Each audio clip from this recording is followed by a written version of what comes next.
Welcome back to the next installment of the Halo, our Cyberpunk Red live play. I am your DM. Is it a DM? I don't know. I'm the guy that's the masterminding Host? everything. Yeah, host. I'm your intrepid host, Austin. I am joined here by Castro. You're Castro's playing Cortex, the Victor. We got Wizard here playing a ninja named Zhu, and we got Spencer here playing a literal psychopath we all love so much, named Pinko. We will have some more friends joining us, friend at the very least, joining us here in the very near future, but we are going to get ready to rock. Um, Kind of a quick recap because it has been some time since us as players have got together. We had made the way from Seattle up to Everett, Washington on the note of connecting with your Agra and Ajax's contact to find a method of transportation to help complete a job that was proposed to all of you, as you are fresh faces in the area and you kind of have a bit of a blank slate, even though there might be some megacorp CyTech folks interested in finding you. Uh, you had made your way there. You met Junibara, who is a former trauma team pilot from Night City who fled and is now running what is essentially a smuggling operation, kind of a nomad group, and they are based out of the now defunct Boeing facility, a massive, absolutely diabolically massive warehouse that has you guys had caught a glimpse of some very strange looking machines, some very strange looking aircraft, um, and kind of talk to him a little bit about your plans and how you might like to accomplish, plane, train, automobile, boat to complete your Delta to Delta journey. In the interim, while June was kind of doing a little bit of a recon and trying to find a viable option for you to do that, he got you invested or enlisted, I should say, in a bit of a street race of sorts. And what can I say about that race? what can I Uh, what can I say about that race? it was certainly unexpected. Yeah, absolutely. There were cupcakes, there were explosions, there There were was cupcakes. Pocket there's just sand. remember there's pocket sand, there's a supercharged bike that had a rocket launcher on it.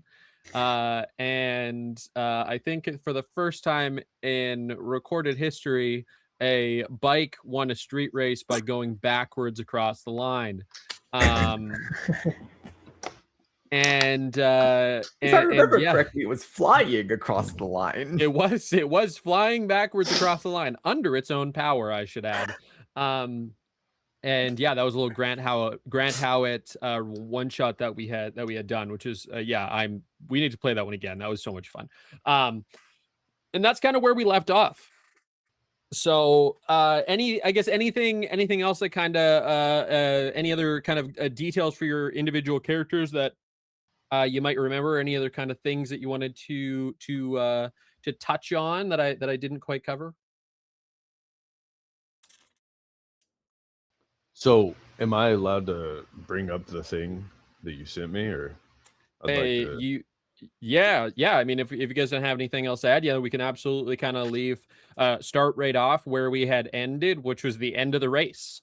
So Gotcha. yeah, Zhu and Pinko kind of pull back triumphantly in a power slide into the pits there, and yeah, Cortex, you're standing there at the bay there. Yeah. So for those watching at home, I get a notification on my screen, 86,000 eddies just come in. I don't know if we did a little scam. We rigged the race to where ultimately we win, and it was very profitable. So 86,000 eddies just come through my little screen here, and I go ahead and shoot out a message and divide it equally amongst the team as I said I would. I'm not gonna, be a scam artist. I know I seem like maybe that's a potential thing. Definitely trying to provide for the team, so I send everybody 17,200 eddies, and just say, add a boy choom to everybody, and we all just get paid. I will say I did in fact send very specifically to Castro. If that is what you choose to do, you may do so, and he did in fact provide all of the money. So I would like to think that Cortex Pink keeps Pinko's share of the money. This is why I love the kid. This is why I love the kid. So that I'm still holding on to 17,000 from Pinko. Yeah. You know what I mean? Well, and you would still have Doc's share as well, since Doc is not actually with you guys right now. 17,000.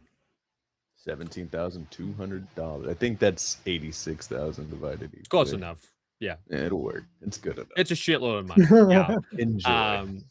Yeah, I mean, prior to that, all of your individual wallets had somewhere in the neighborhood of 300 to 500 credits left after your shopping adventures in Seattle. So, yeah, this may or may not be the most money that you have ever had in your accounts.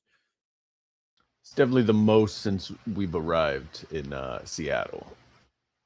Me and Pinko were doing pretty all right in Nice City, but absolutely. Zhu, what's your reaction to having such a sum of money just now at your own beck and will? Wow, worthless. Nice. My immediate thought is they would react to Dipper Pine seeing the negative $13 bill. But it's a fuck ton of money. Like it. Yeah, and I mean, kind of as the three of you are kind of celebrating in the pits there, you see kind of a little off to the side there, the quartermaster, who I'm going to be totally honest, I forgot his name. But the quartermaster had found your cupcake, Pinko, and also had provided you the info on the scorpions. Which is potential tie-in to some backstory. He kind of comes up and he's just like, oh, what the fuck was that? You see what that was? Yeah, I fucking saw what it was. What the fuck was it? Where the fuck did you guys come from? It's called winning, and just puts his shoulder up on it, his hand on his shoulder. Zhu is just kind of silent. She's thinking, contemplating, but she's also very much in the middle of being on a motorcycle after all of that, and is just sort of physically and emotionally in like a state of shock, but it's gonna come across like they are not reacting. You're just on the adrenal crash down of yeah. And as he's kind of talking to you guys and being like how the where all this kind of stuff there, you see over his shoulder, AZ kind of stumbles around the corner, and nose is like blood is running out of his nose, and he's kind of just like stumbles away there, and one of the kind of the nomad like medics come over and is like starts tending to AZ back in the corner. Where is Cortex at this moment? He's not around, right? What do you mean? You guys are all together in the pits. So you're looking like if the quartermaster is talking to you like this, you're seeing this play out like just over his shoulder, kind of like probably about 50, 60 feet away. Got you. Got you. Cortex goes to check and see what's going on. You know what I mean, or kind of follows trails. I don't get directly involved, but you know, it's Yeah. definitely of Yeah, concern. awesome. Pinko Zhu, do you give a shit? Pinko's just happy right now. He knows Yeah, I he don't feel did like things. it's on brand for them. Yeah, I this have is to- I like have to ask. perfectly on. And that I know this is like. Are either of your characters doing anything? No, this is like exactly how our characters would be acting. Stunned silence. 100%. No, this is perfect. So yeah, Cortex, you kind of just like you kind of zone out from what the quartermaster's saying, and you kind of like shoulder past him a little bit, and you're going over there, and you get within like about you get about 20 30 feet away there, and then you see AZ just kind of like you see kind of like like a bit of a head shake and just like a snap, and then looks at the medic and just like full pushes the medic away and just like sprints and is just like is fully sprinting away. Oh fuck. Can I make haste? You didn't give a shit. You Cortex. you and Pinko are in the zone right now. Fair enough. Why I asked. I'm not trying to get too far away from the story where you're sending me, but am I good to follow? If you want to, I mean, like AZ is like Hauling ass. sprinting away, like is making haste very much away from this, and is like pushing people onto the way, is like like very much disregarding the people around. I think honestly Cortex just shoots him a message. Clearly they're going through some shit, and you know, maybe it's not my business, but I feel like we've been building quite a bit of rapport, me and AZ. So Cortex, you know, shoots him a text. You're good, you know. So you get a text almost immediately back, and it's not words, it is just binary. now I'm lost. I don't know. Perfect. Yeah, I'm lost. Amazing. Yeah, you get a text immediately back, and it is just like a bunch of zeros and ones. Gotcha.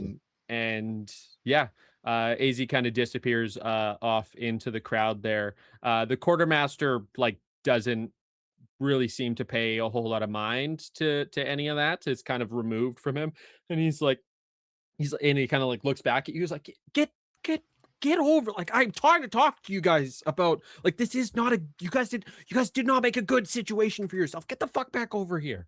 And he's kind of like gesturing you like to come on over. Got you. Cortex comes back. He looks at the message and yo, what the fuck? You know, because I have no idea what any of this is. No, Little you would worried. have absolutely You know no what I idea mean? what that means. Yeah. Comes back to the quartermaster. What's going on? Okay, and he like sees that Zhu's not like paying attention, and like grabs you by like the not the scruff of your neck, but like the back of your collar, and like pulls you over, and like pulls like Pinko in here, and kind of like has the four of you like right in a huddle here, and he's like, listen, like I know it's great, you guys won some fucking money here. I don't know what you guys did in the background, but like we're cool, like the nomads, like we're all cool here, but the other guys around here, they're fucking pissed. They've been winning for a long time, and you guys just came in here out of nowhere. You got a lot of fucking money here, so like a bar is gonna come and we're gonna figure this stuff out here, but you guys need to get the fuck back out of here. Like go back to Seattle. We'll call you, okay? Like take the van and get out of here. Like I'll cover for you. We cool with the nomads? Yeah, you guys get the fuck out of here. What the fuck are you guys still doing here? And he's trying to be quiet, but he's like kind of like shuffling you over, and it's just like, go, like, yeah, get back into the camp, like get behind the gates. Let's get going then. Cortex leans over to Pinko. Yo, this guy, what's his fucking problem? As I'm being shoved into whatever we're being shoved into. Yeah, you say that, and then again, like over the quartermaster's like other shoulder there, you see like some nomads coming out, and they're like kind of like they kind of got their chests puffed out, and there's like, and then there's another like couple guys from the other kind of groups that were there, and they're like, where the fuck are they? Like, I can't fucking believe this, and there's like, there is definitely some tension, and there's probably like 20 or 30 guys coming over, and you guys have like more of a clear shot back into the nomad camp there. They've kind of like created a, I don't know if you've ever been to Disneyland when like a ride gets shut down, but they have like the line of the workers there, and they're like kind of like putting up a wall, but they're like you guys can get the fuck out of here. I think it's time we Delta. It I think says it's to the time we team. Delta. Yeah, I think that's a good fucking idea. We'll call you. We'll talk to it. Just go. And he's just like pushing you guys out of there. And like he sees Cortex being like, don't push me, but he's also like please get yourself away from this situation. I'm coming back for that bike. Yeah. And he kind of like follows you out there, and like as you guys are kind of like loading up into the van there, he's like, all right, listen, Abara is like, we need a little bit of time. Like, it's not, we're gonna have to make something, we're gonna have to build something for you guys, and like it's probably gonna take, I don't know, like a week or two. So like we'll talk, but just go. You're good in Seattle. Like just maybe get out of here pretty quick, okay? Like we'll chat soon, okay? Sounds good, Shum. Pinko, you anything, or I guess, yeah, Cortex, like you're when you're in the nomad camp, like they're guiding you out of there, but you're not like, they're not like forcing you out. Is there anything that you guys would want to do in the nomad camp there before you head back in the van and start making your way back to Seattle?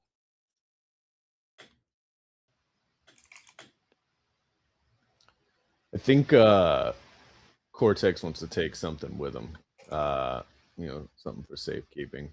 I don't know, something of high value. Is there anything of high value there he can get his hands on to use to sway over any deals? Is there anything he should be looking at? That is an on the way out? That is an interesting question, my friend. By the way, hi, Michael. Brother. That is an interesting question. You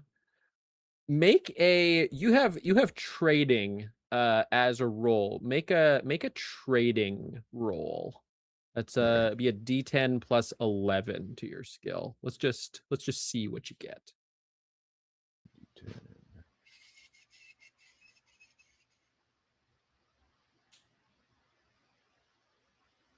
Interesting. That was an interesting question.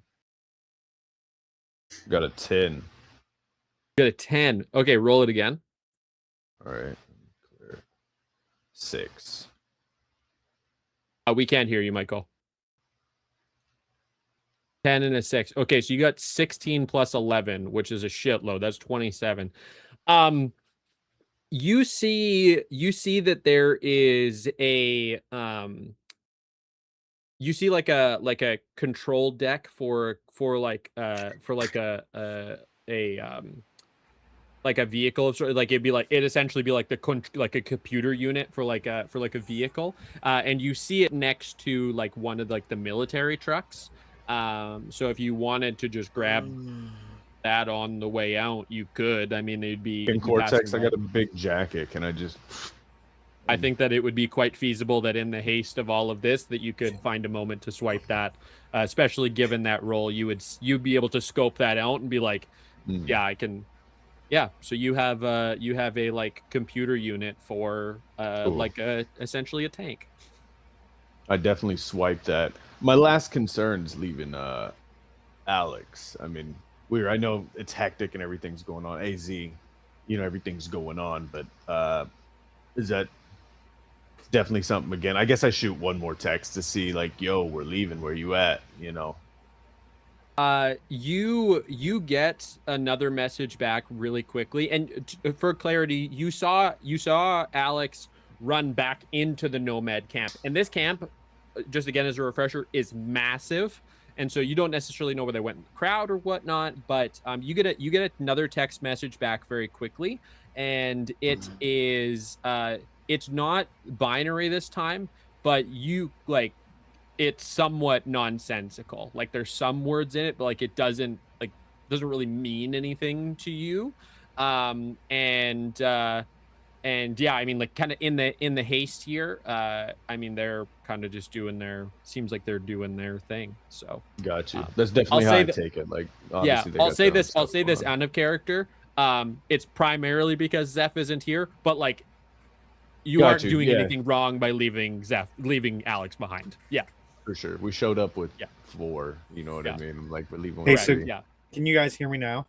Yeah. Yes. Cool. Uh, So Open what I ended. was trying to say earlier is, I'm like just from context, people are pissed that the team won the race and they're trying to get us or you Correct. guys. Yeah.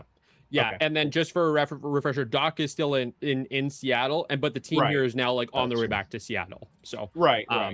but yeah, so that, yeah, literally all that you've missed so far is that you guys won the race. There's a shitload of money that got divided. And yeah, the other factions are very pissed about this. So, yeah, I mean, if there's nothing else that kind of comes to mind for you, Zhu, and for Pinko, then yeah, you guys kind of hop in the van there. Anything else that comes to mind?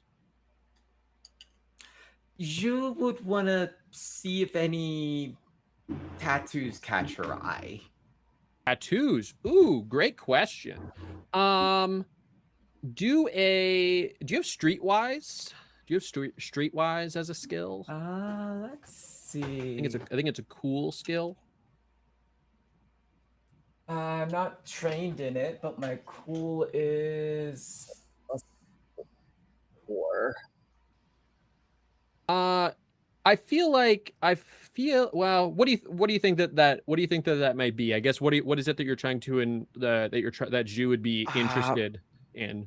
Main thing is she's trying to just scanning the crowd, seeing if there could possibly, and whatever chance it could be, that anyone, any of the scorpions are in the crowd amongst anyone. Ooh, yeah. Do a is it perception or human perception? Perception Something and human perception are 2 separate skills. Oh, there's human perception. I got that one. That's it. Yeah, sure. Yeah, roll that and let's see what you get. Ooh, 18. You don't see any scorpion tattoos of similar to yours. Yours is you know for sure that yours is quite unique. But you do, I would say you do see some people that might have like a similar type of a tattoo, like a similar, like a faction type of a tattoo. And as you know from the nomads, they're kind of like, at least this group of nomads, they're like kind of like they're kind of like a melting pot from a bunch of different places. So I think that it's safe to say that you see a couple people that would have a similar type of a faction tattoo that maybe in less haste you could certainly pick their brains on that. So yeah, worth following up on, I would say. Absolutely. Cool. What about you, Pinko? Or are you just following Cortex? Pinko would have been following Cortex the entire time and kind of being like, you saw what I did there, right? We won, we did the thing, we did it. So how are we going to celebrate? Is there going to be cupcakes involved? Please tell me there'll be some more cupcakes. You did good, Choom. I'm gonna get you all the cupcakes you want as soon as we get back to Seattle. Maybe even some new cyberware. What do you think? We'd have to count. Do I have to count the pink cars again? Nah, don't worry about the pink cars. Nah, I just want you to count Eddies. Count what? Don't worry about it, kid. Follow me. We just keep on walking.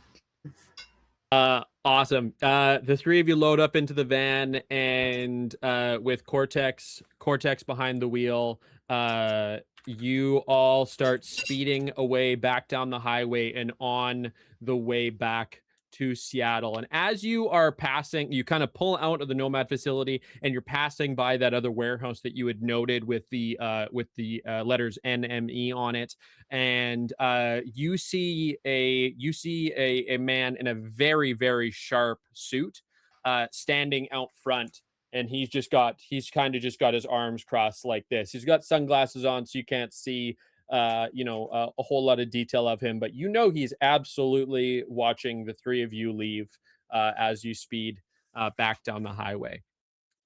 And on your way back to Seattle, we are actually going to snap to another scene. Hey. We are going to snap to another scene here. There's a really cool building. I'll share a picture of it in Discord here. But there is a really, really cool building in downtown Seattle, and it is it's unique in the sense that it celebrates some airplane culture that the city is quite known for. Perched between these two buildings is the fuselage of a 747.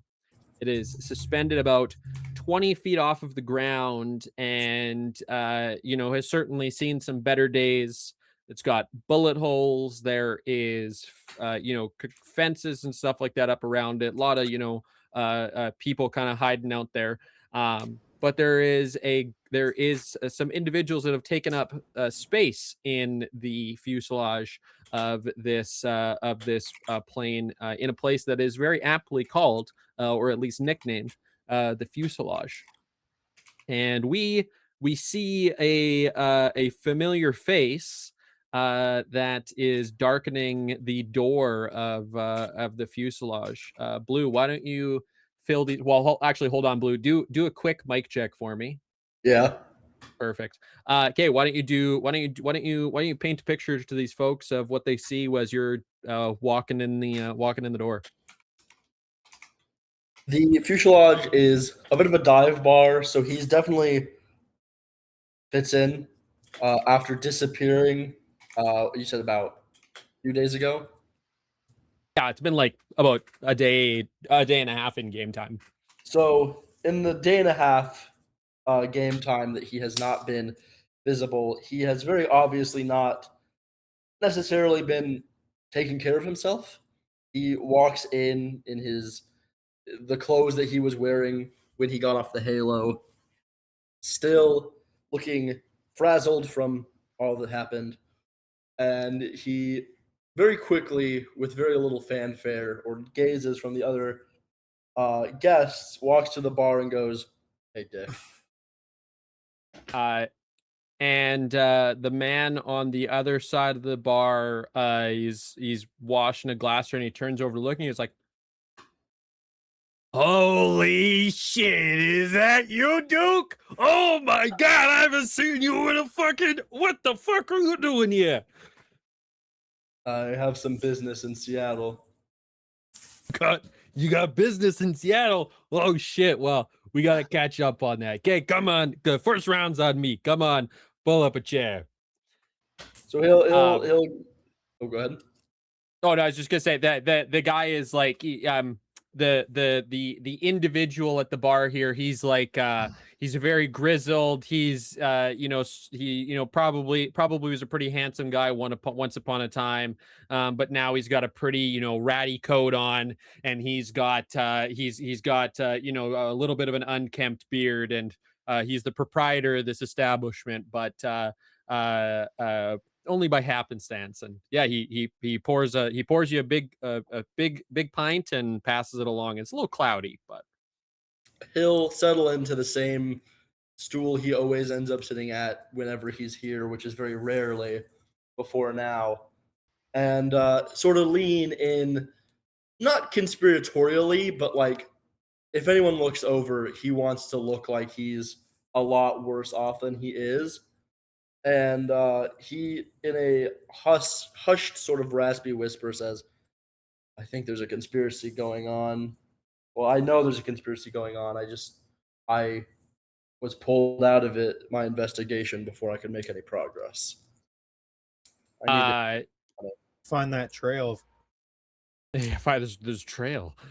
He kind of like he hears you say it and kind of leans in and he kind of like looks over and there's two guys that are just kind of idly chatting and they're not close enough for really caring, but he's like, hey, why don't you get the fuck out of here? I got an old friend to catch up with. And he's like all right, I'll bite. What are you talking about? CyTech. I mean, yeah, I know. What about fucking CyTech? They were going out of business not too long ago. Stock markers and money was plummeting, but they're still around. And? They're Yeah. still around. Nobody's picked the carcass yet. Well, And yeah, on but I top mean, of like, that, they're building a prison off coast. he just kind of like looks around, leans in, he's like, you better like, what are you talking about? I was on it. Hey, Why do you think I look so much like shit? I don't know. You kind of just look like you normally do, Duke. If I'm being totally honest, you don't look a whole lot different than any other time I've Dick. seen you. It's been a Okay. while, but Okay, I'm Dixon, calm down. Hey, listen, Dixon here. He's not exactly the most polished turd on the block, but like you don't exactly look like a fresh daisy either. Listen, Ah. I had to assume an identity to get on, but before I could make any headway into the investigation, group, I forget the name. I think they called themselves Agra. Pulled us out. Yeah, We. you hold up with Ajax's boys. Oh, no, I mean, I'm sure the people I was in there with are, but I left. My investigation is shot. This is months, maybe a year of research down the drain because some do-gooders decided to pull us out. Well, shit, man. Like it sounds like you got yourself in quite a predicament. What the fuck do you want me to do? I got this shitty bar. I can't like what can I help you? Like what do you I just need a base of operations. I need to tap some contacts here in Seattle. Well, yeah, I say here in Seattle, but I don't know if they're still here. But man, Duke, I gotta be honest, I, I wasn't exactly prepared for you to show up on my doorstep and throw all this shit at me, but I guess what could I expect when a guy like you comes out of the woodwork? Uh, I mean, can you give me like a day? I can maybe try and rustle some feathers for you, or like you just need I don't know, you need a place to stay? I just what are need you a place asking to me? stay. I have some contacts I can get in touch with. You wouldn't have to do anything except keep me up. Okay, I mean, Give me time to shake a few trees, and then I'll be back on the dusty trail. well, you know I'd always stick my neck out for you, Duke, and you've done a lot for me. The least I can do is put you up. So yeah, sure. You can we got the room in the back there you can stay in. I got another bed back there. So Lord You're a knows the good man, missus doesn't Dick. stay here very often. She's still around? Nah, I she figured she ain't would have fucking left your around ass. anymore. What the yeah, she fucking did, Duke. And thank you for reminding me. It's so fucking good to see you. The divorce was 15 years ago. You gotta let go. Listen, buddy. She was a love of my life. You met her at a rap party on one of your shitty kung fu movies. Hey, that was one of my best goddamn kung fu movies, and you fucking know it. Yeah, the shiniest turd is still a turd. Ah. What did it get on Rotten Tomatoes? 6? Yeah, well, I got a whole lot of rotten tomatoes on my doorstep because of it. So thanks for reminding me, Duke. It's so good to see you. Go here, you can have another one on me. He just slides another ever so slightly more cloudy beer across the And table at you. he's been drinking it. He's maybe not chugging it down, but definitely like downing it. Yeah. Yeah. So you got your you got a bed to stay in there. Did you had you pinged either any of your contacts? Have you done your kind of blast out? As soon as I basically as soon as I'm in that back room, I'm gonna sit on. I'm guessing it's just like a ratty futon or something. It is, yes, it is a futon in what is ostensibly like the previously the like kitchen of the Okay. airplane. As soon as he's in there, he's gonna shut whatever flimsy ass door is behind him, and then he's gonna tap every single person that he knows has ever been in Seattle, on the off chance that somebody important can tap him back. Yeah, as you expect, a lot of your contacts and such have dried up. Whether that is, they are not in town anymore. Whether that is they, met their own untimely demise and are not physically around anymore, or they see your name pop up on their device and they think there's no way that this guy is actually contacting me. This has to be a scam caller, and they block it. Because it's probably been about a good 10 years, at least 5-10 years since you've been in town. You do get one ping back relatively quickly, and it is from an old friend of yours, Sarah Choi. And she says, is this the real Duke? Have you ever encountered a fake Duke? Yes, I have. That's absolutely why I asked. But you're in town, I assume? Yeah, for now. I just there's a story, and while I'm in town, thought we should catch up. It's always a story with you, Duke. It's always a story. That's the idea. One of You these have days, somewhere I we hope can I meet? get a. One of these days, I hope we can just grab a coffee and without an agenda. But yeah, why don't you meet me? And they send you an address, and it's like a Starbucks. 15-ish minute walk. Is it just like a Starbucks, or is it like a? Yeah, I mean it's like a little like Little little bucket like Chinese slice? little Chinese restaurant. Okay, so he'll step out. He'll basically say to Dick like, "Hey, if I'm not back in call it 2 hours, assume the worst, or don't. Like, I don't care." what the fuck do you want me to do about it? I literally don't know anybody that like what the fuck do you want me to do about it? I don't And even have your number. he's gonna give like a little like amused chuckle at his own antics as he walks out. He'll make his way. He's going to stretch that 15-minute walk into more of a 25-minute walk as he like ducks through alleyways and makes sure that the invisible men aren't actually following him. Yeah.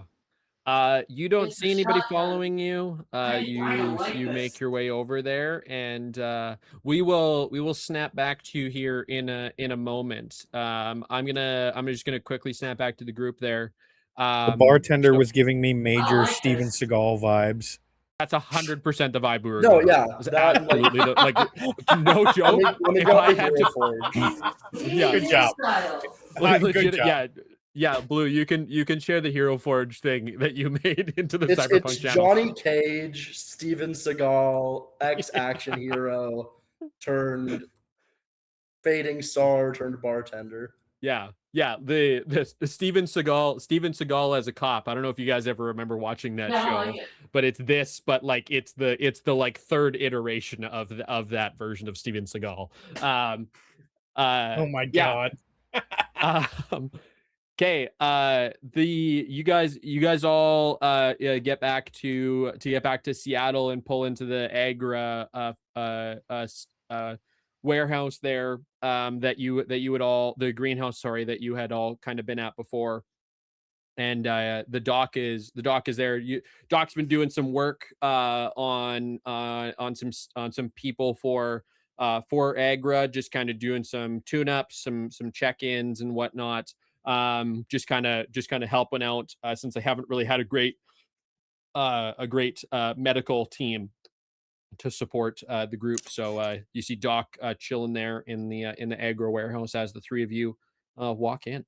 I meant to ask you this earlier, Austin, and I just kind of ran out of time. I was gonna see if there could be like some way that I may have captured a low level corpo and was like doing my thing, the thing that my character does. I'm gonna say, I'll say this, one, because we didn't chat about that before, but also two, just because of the amount of time. I feel like Ajax would have like had you relatively busy for the last like day or so. You All right, probably wouldn't fair. have had a whole lot of time to go out and live up to your namesake. All right, fair.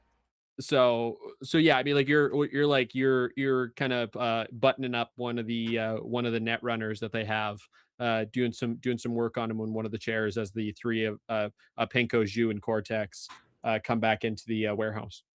I leave each of my patients with a little surprise as I'm buttoning this guy up. He's like, thank you. Wait, what? I hope not. This thing's already explosive. Don't worry about it, yeah? I'm quite worried about it now. But like, He hands him a lollipop, and it's like out of nowhere, he just pulls a line. You'll have a good day now, yeah. The guy just like, goes and puts the lollipop on the desk and just like backs away slowly. Cool. Okay, yeah. Pinko, Zhu, and Cortex, you are all there in the aggro warehouse. Ajax is not in the warehouse at the moment. So it's just the four of you right now, and a couple of there's a net runner that you saw before, and a couple of the other folks at that kind of command terminal over in the corner. Well, we just had a hell of a race. Day. The net runner, he's not plugged in. He just kind of looks over. He's like, "Oh, you guys are back kind of quick. We thought you'd be gone for a few days. What happened?" Well, there was some kind of race that we had to participate in. Ended up doing too well, and a lot of people are really mad at that. Good to know that the flying under the radar part that we were very excited for you did not last very long. Good to know. Good to know. There was some flying. Very fun. That terrifies me, what he just said. That is a scary thought. If you thought it was fun, I have a feeling that meant it was not fun for anyone else. Okay. So yeah, we got a ping from the nomads that you figured out something, I guess. It was pretty short message, if I'm being honest. And he kind of like looks to Cortex, as Cortex is clearly the most sane of this group. Looking over the shoulder at the butcher that's just been here this entire time. Only 5 here. We had quite a profitable trip. We learned some things. We're still waiting on this plane that you guys are supposed to be making. Somebody's supposed to be making for us. Where's Ajax? He's out on some business. He should be back, I don't know, probably today, maybe tomorrow, I don't know. He just had to run. Actually, I don't know. He doesn't really tell us a whole lot, if I'm being honest. Sounds about right. Out of character, really quick. What did we learn? I don't know. What did we learn? We learned about the plane. Is that where we're at? Yeah, you learned about the plane. You learned, Yeah, I mean, you guys all learned about the other group there, the other corporation and the NME group, the Next Meta Eco Technologies group, which that was news to all of you. You learned that you kind of had the plan sorted, at least as far as that they're going to be making you a plane and then it's going to take probably 1 to 2 weeks for them to build it. And to be honest, that's about the kind of recon that you guys got to. There might have been a little bit more, but the race went a very different direction than I thought it was going to. So Got you. Yeah, that race was wild. yes, it was. Are we like, are we supposed to share this with these people, or do Cortex trusts Ajax somewhat, but he doesn't necessarily trust anybody? So as they're asking, well, what'd you guys learn? You guys have been gone. Cortex is telling them, I mean, half truths. I'm not really giving them everything. We learned about a plane. We got some money. Yeah, he gets this sense from you, and he's like, listen, we're all like, this is the inner circle, if you will. This is like, this is kind of our HQ. I know it doesn't look like much, but like, if you got shit to share with Ajax, it's gonna come to us. So I mean, when Ajax comes back, we'll share with Ajax this, and he points to his crew, right? Pinko, Zhu, everybody. This is the inner circle of the inner circle. Is that understood? We need to speak to like Ajax when Ajax arrives. He just kind of nods at you. He's like, okay, sounds good. And he's like, he's also like, not, he's kind of giving you the same energy of the like, it's like, well, maybe I would have shared stuff with you, but you're not sharing stuff with me. It's like, he's kind of like, all right, like, fuck you. Like Cortex very much feels that anything he needs to learn, unfortunately not present. He's just gonna have a Z hack, so he's gonna get that information that way. You know what I mean? Through hacking. So fair enough. So this guy's like, all right, well, I don't know. He might be back in a day and a half. I don't know. So if you guys, you can hang out in here. We got bunks that you can stay in, or do whatever you want, I guess. It sounds like you got some downtime anyway. So here's a question for you. Cortex slides this man 200, pops up in his thing. You got any leads on some gigs? Anything we can do while we wait? The gigs, like jobs. Anything we can be doing to make more money? Yeah. I mean, what kind of work do you do? It seems you seem like the kind of guy who will, you guys seem like runners. It kind of seems like your deal, right? We're capable. You too, and he points at you and Pinko. Exactly. Yeah. Okay. And then he looks over at you. He's like, what about we're capable. She's really capable. There's a moment of, this is the point where she could give a she could name herself right here. Yeah, okay. It's all of this. I'll just say this, guys. How you play this as your characters, this is absolutely just how you play this as your characters. I'm not leading you in any particular direction.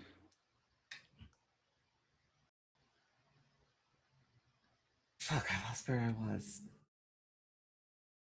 But what do you want? Do you want to work or to hang out, or I don't know? He asked for work. What do you want to? You can go with him, I guess. It's up to you. I'd rather do recon, see what I can find on my family. See if I can find anything. Now that I have a lead. I can help. We've got some recon here. If you wanna do that here, I wouldn't mind somebody else being here with this guy. Like he's like this entire time he's just kind of been like every couple seconds just like looking over his shoulder just to make sure that the butcher is not doing any weird shit. It has been a while since I went on a hunt. And he like licks his lips. I don't like when you say shit like that, and I don't like when you stand behind me when you say shit like that. I don't like sleeping here and knowing that you are in the same place as me and that you are still awake, if I'm being very honest. Herr Commandant, you are not a corpo. You are safe. Okay. don't feel safe. Uh, And he like reaches up and like pats you on the cheek, like it's okay. don't no No mm-mm, mm-mm. touch. No, thank you. I do not consent. Uh, yeah, you can. There's a place. We got to go take some. We got to go take some. We got to go take a delivery of some of our. And he just kind of like gestures at the greenhouse. He's like, we got some stuff packed up. It's probably not the type of stuff that you're used to running, but if you want to slide it over to, we got a place down the way. You know, you could take some stuff over there for us. We'll throw you some eddies for it. I don't know, take you half a day, I guess. Not even. Keep you Cortex busy. looks over at it. What is it? A truck full of vegetables? More or less, yeah. He just laughs. All right, we'll do it. Pinko. It's a produce. Let's- It's let's- essentially a let's ride. produce delivery. For sure. Yeah, I mean you can use the truck and take it around, I guess. And like I said, I don't know when Ajax is gonna be back. He said maybe tonight, maybe tomorrow. I don't know. So Cortex has full intention wherever he's going. Like the stuff's gonna get delivered, but he wants to look at the guns really quick. He's strapping up. We're shooting things wherever we're going. We're gonna shoot at some stuff. I got Pinko with me. Like we're gonna shoot some things. So the job's gonna get done, and we better get paid. But there's gonna be bodies wherever we're at. We have to shoot at some things. It's a necessary. He just like I gotta feed he the like kid. sees you going over to the gun cabinet, and he's like, he's like, I should say something, but I'm just gonna let you do it. Yeah, I mean, what is Cortex's what would Cortex gravitate to in terms of a weapon? So his main piece, which he carries all the time, it's a gun called just a revolver. He calls his Black Dog. Shout out to the game. There's a song in there called Black Dog. Lines in it say black dog in my hand, black dog guiding me to the end. I love it. So I got this gun that he carries, a big revolver, but he picks up like a nice pump action shotgun. You know, I think that'll get the job done. And then whatever many of things Pinko wishes to carry on himself. Cortex said he needs one or two guns. He's happy. But yeah, you got your revolver, you got a pump action shotgun. That's easy enough. They'd for sure have that. Yeah, Pinko, do you have any particular weapons that you would like to proffer from the small armory that is here? He already has the weapons that he got last time. And your rocket fist. Egg. And the rocket fist. Stay yeah. inside. Oh yeah. Cool. Yeah, if you don't want anything else, it's all good. You can. Castro, if you want to add a pump action shotgun like to your inventory, there absolutely would be one there. That's not a problem at all. Zhu, are you loaded out accordingly, or is there anything that you would want to? Actually, I should ask: Are you wanting to stick here at Agra and do like research stuff, or you want to go with them and do research out in the wild? Shit, I think You I'd wanna deliver probably end up vegetables? doing research in the wild, like alongside with the party. Yeah, cool. Because she's also been like, I'm itching for a fight. There hasn't been much. Yeah. Awesome. Is there anything that you would anything else that you would want to add to your armaments, or are you set up? Other You're than mostly use your just fists. mostly use the fists. She takes some practice throws at a wood log with her knife, just throwing the even practice up. Nice. Yeah, I love that. You're a pacifist, as in you pass the fists. I passed. You said that. You just said that. I'll be damned. Yeah. It's a catchphrase of one of my other parties. That's our party name is the Pass the Fists. I may or may not have been the reason that started by starting fights that we absolutely shouldn't have, but I digress. And what about you, Hatter Butcher? Are you strapping up, or are you set up? You see that the doc is polishing the knife that he just used on the patient to like a mirror finish, and he just kind of looks at himself in the reflection and goes, I think I shall go for a walk. Yes. And he puts the knife away and just starts like like walking towards the door as he just like whistles a tune. You know, just There's about 9 sets of eyes that follow you very closely as you walk towards the door, all eyebrows raised. yeah. Are you gonna go with the party as well on this produce delivery?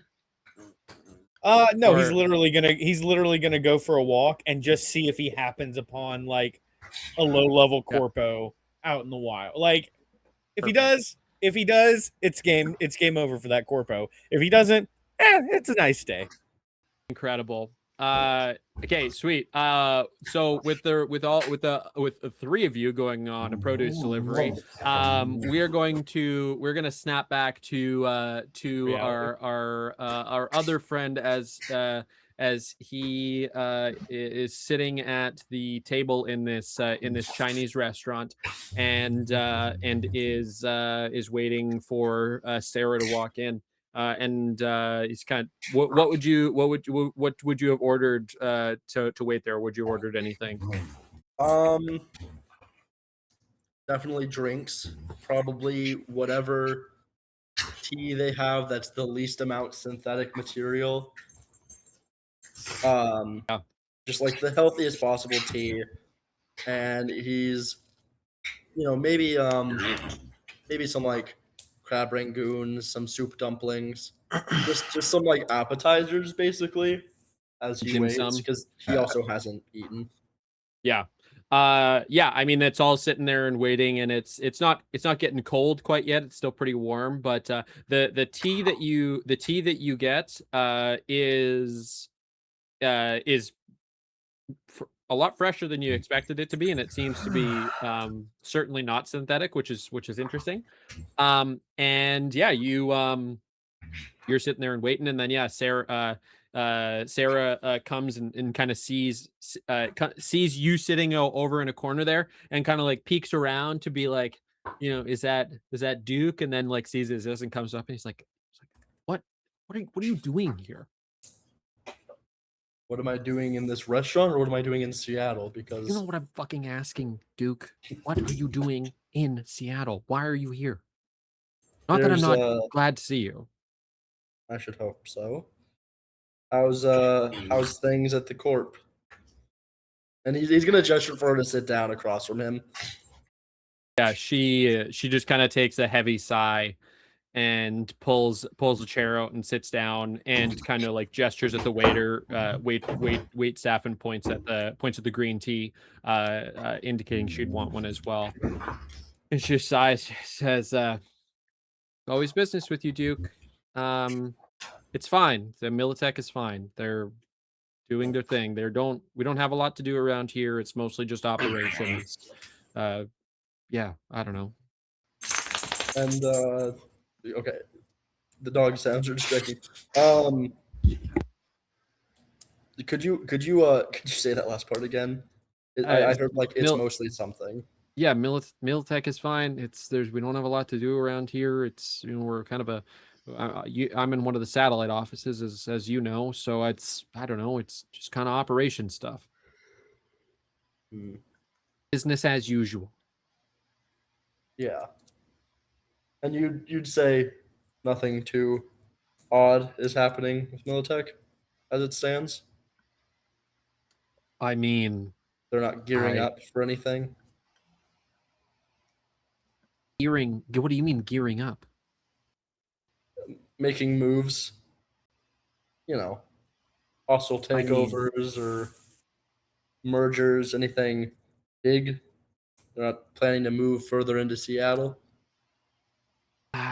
no, I don't really think so. I mean, we've had, I guess, more like purchase orders in the last little bit than I guess we have in the past, I don't know, year, I guess, and probably the last kind of 30 days or 40 days or so. We've kind of had a little bit more go through. But what Like what? Duke, Duke, I need some fucking clarity. What are you asking me right now? Like, it's been 10 years since I've seen you, and you show up and you ask how my fucking job is. What are you asking me? And he'll sort of like lean back and look around to make sure no one's watching and say, Yeah, you guys are like "CyTech." pretty alone. Yeah, and as soon as you say CyTech, she's like, Well, What do I you- had more to that sentence. It wasn't just the word CyTech. "Okay, yeah, sorry, go ahead." CyTech is making some moves off the coast. And then I have the micro video in my cyber eye. Could I send her the like whatever footage I got of the Oh, Halo? on the Halo? Yeah. Yeah. I mean, so you're sitting there and talking to her, and as you're talking to her, you send through the video, and she sees essentially a recap of your the first couple minutes of our first episode of you all in these very drab featureless cells. The people, it's it's obviously a bit shaky, as anybody who's ever watched somebody trying to record something on meta glasses and thinking it's good content Well, to be has fair, it is my eye. It is directly in my cyber eye. no, I know, I'm just making a topical joke about meta glasses. The point being, And yeah, I mean, she sees the prison and the site and it being SciTech, and she catches the kind of like little speech that the one gentleman had delivered to you all immediately before you had kind of been broken out there, and she just kind of like shakes her head, and she's like, where did you get this? he'll tap his eye and like he'll tap the cyber eye with the camera in it and go, "I keep my eye on things." When did you go to prison? What? It's not a it's not a prison in that sense of the word. SciTech has some sort of experimental offshore facility. I assumed the identity of a criminal net runner that they were targeting in order to get in, and before I could make any headway into the investigation, I was pulled out by and he'll like fast forward to the Yeah. part where we got broken out, and he's like, I got broken out by a group called Agra. Haven't really done any research into them previously, but I got broken out before I could continue the investigation, and now I'm regrouping. You got broken out by Yes. a produce company? What are you talking about? Listen, you have the video. I'm showing you directly from my eye what happened. Whether or not that makes sense Yeah. means nothing right And she takes a moment and she scrubs through the video, and I'm imagining that you kind of sent her more or less everything from into the now. I mean, into the up to me greenhouse, and leaving. yeah, so like into the greenhouse and such, and she kind of like pauses and kind of goes back a couple times, and she's like this is, are you telling me that this is the inside of one of the Agra facilities? This is one of their Are you, is that what you're telling me, Duke? That's what I'm showing you, Sarah. And she's like, she kind of like blinks, and she's like, they're, what do they have? And she's like taken aback. She's like, I know you're talking to me about this SciTech thing, and that's fucking insane, but Agra's a, why do they have guns? Why are they breaking people in prison? Like, what is? And she's like, she's so taken aback. Like, this is clearly such a revelation to her. And that you're kind of getting the sense that Agra's public perception is much different than the perception that that you all have seen. You always got a very different introduction to Agra than it seems a lot of people did. Yeah. And she's like, I okay. Let me SciTech. Well, I mean, Militech has always had contracts with SciTech. We've had them for 50 years. I mean, it's kind of we've always had some form of relationship with them.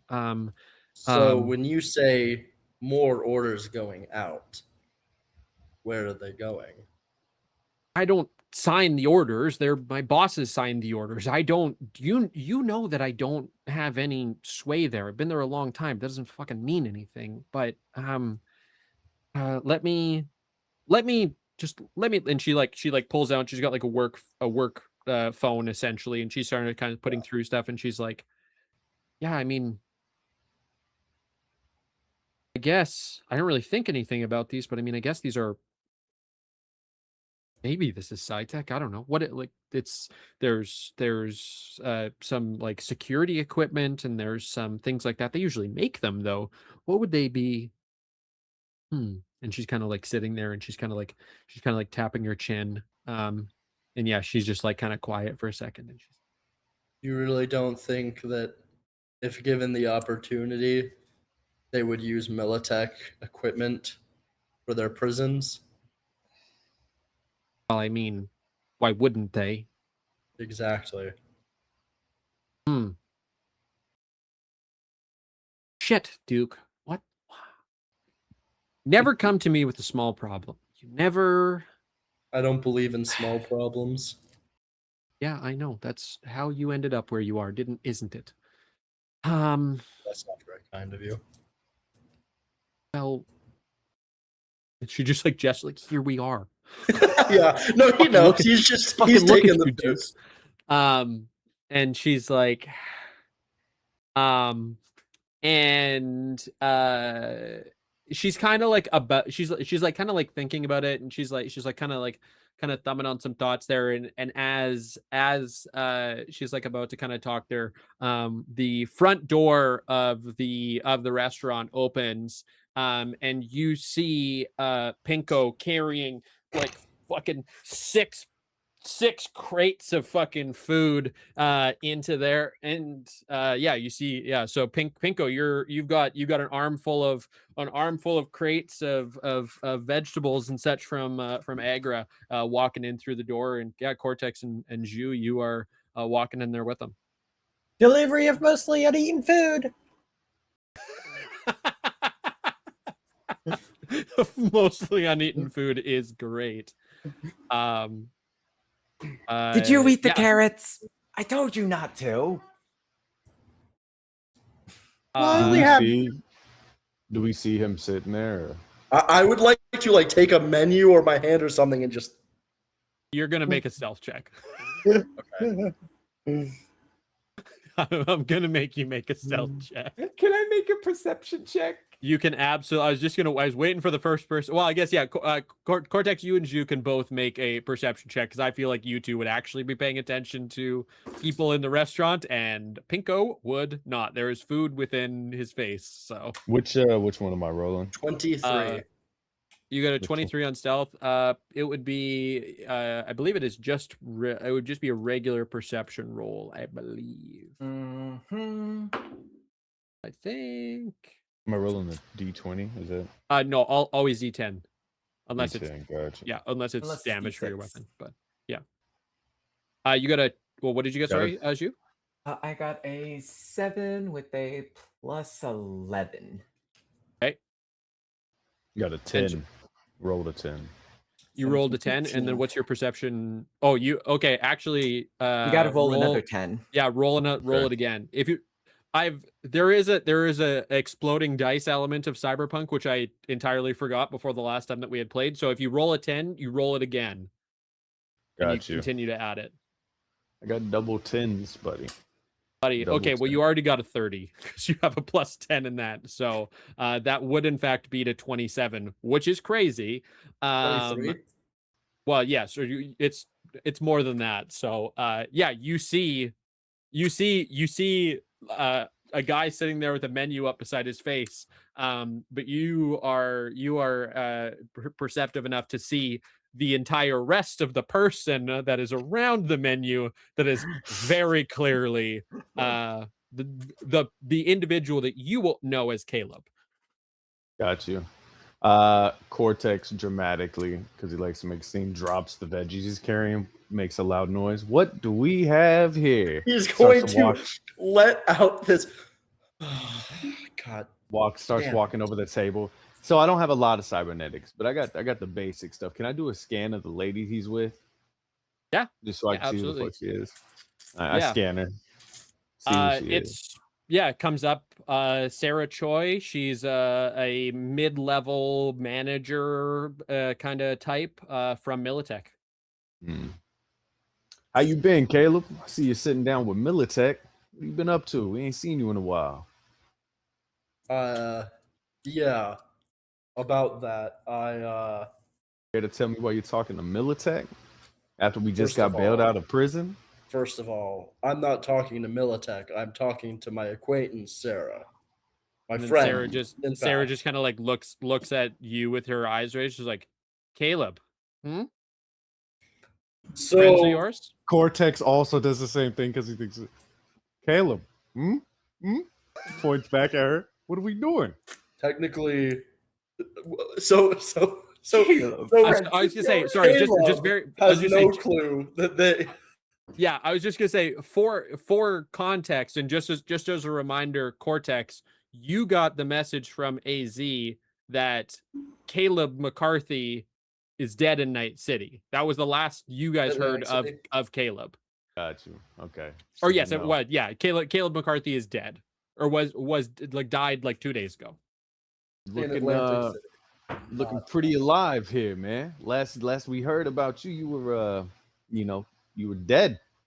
You Can looking I do like a can I like check the net to see if I could find any of the while I'm still sort of like head down on the table, can I like do a check the net to see if Caleb McCarthy is dead, if I can obtain that information?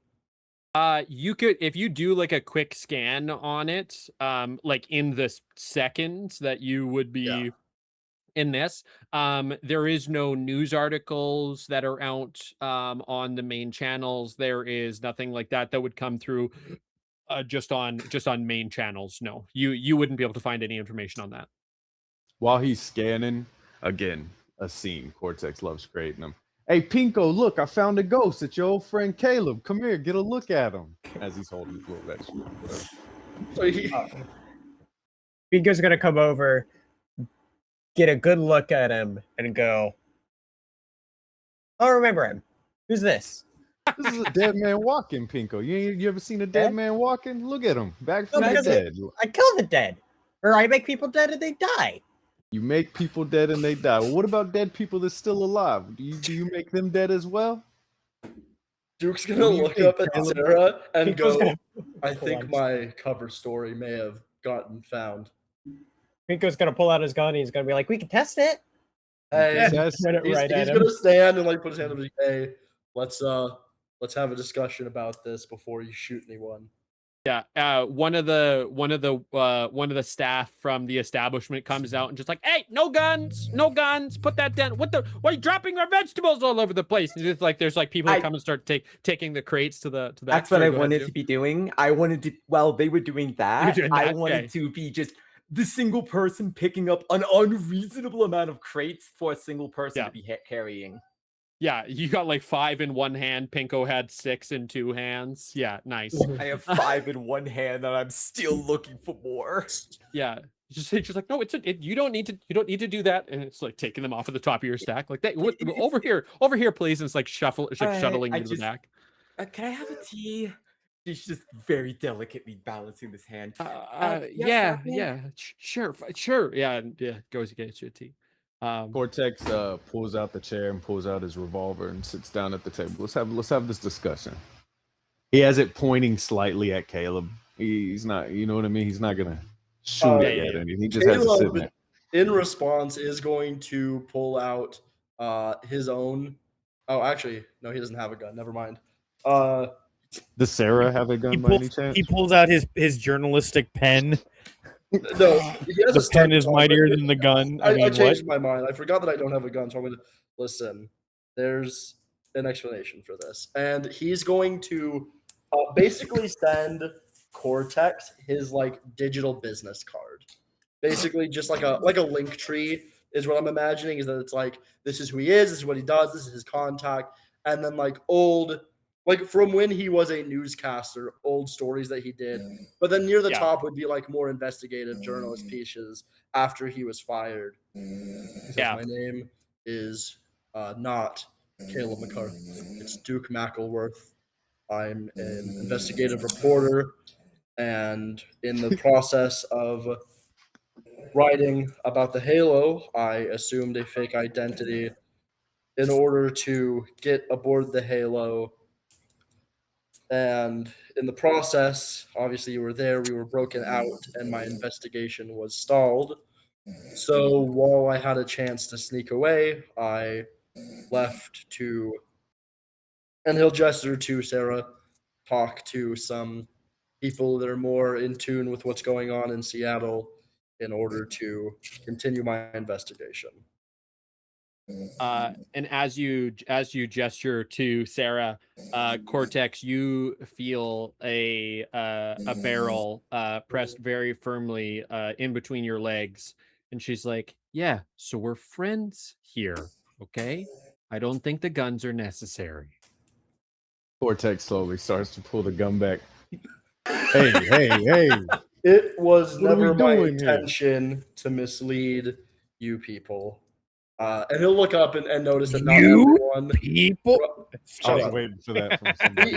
He'll like look over and see that not everyone's there. It was never my intention to mislead any of you people, but you were also just sort of also there during the investigation.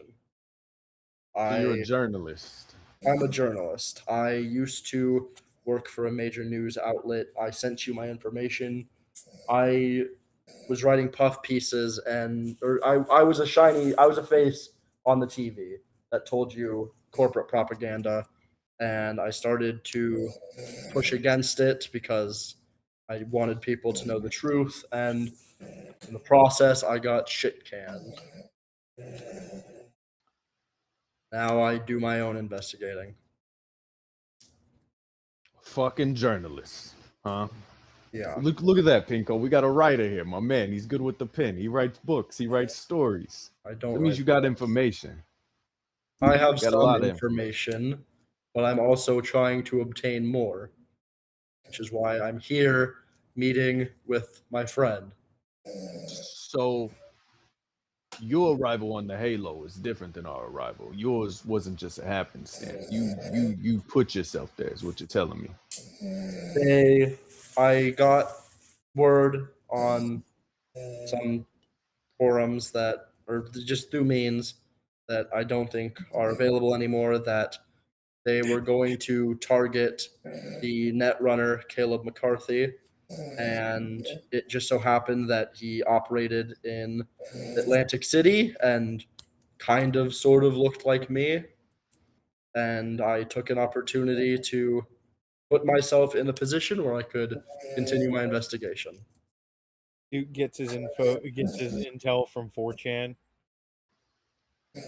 Ostensibly, this would be the equivalent of a 4chan or a yeah. Reddit post. Yes, absolutely. Well, not Reddit. Reddit's more mainstream, but yeah.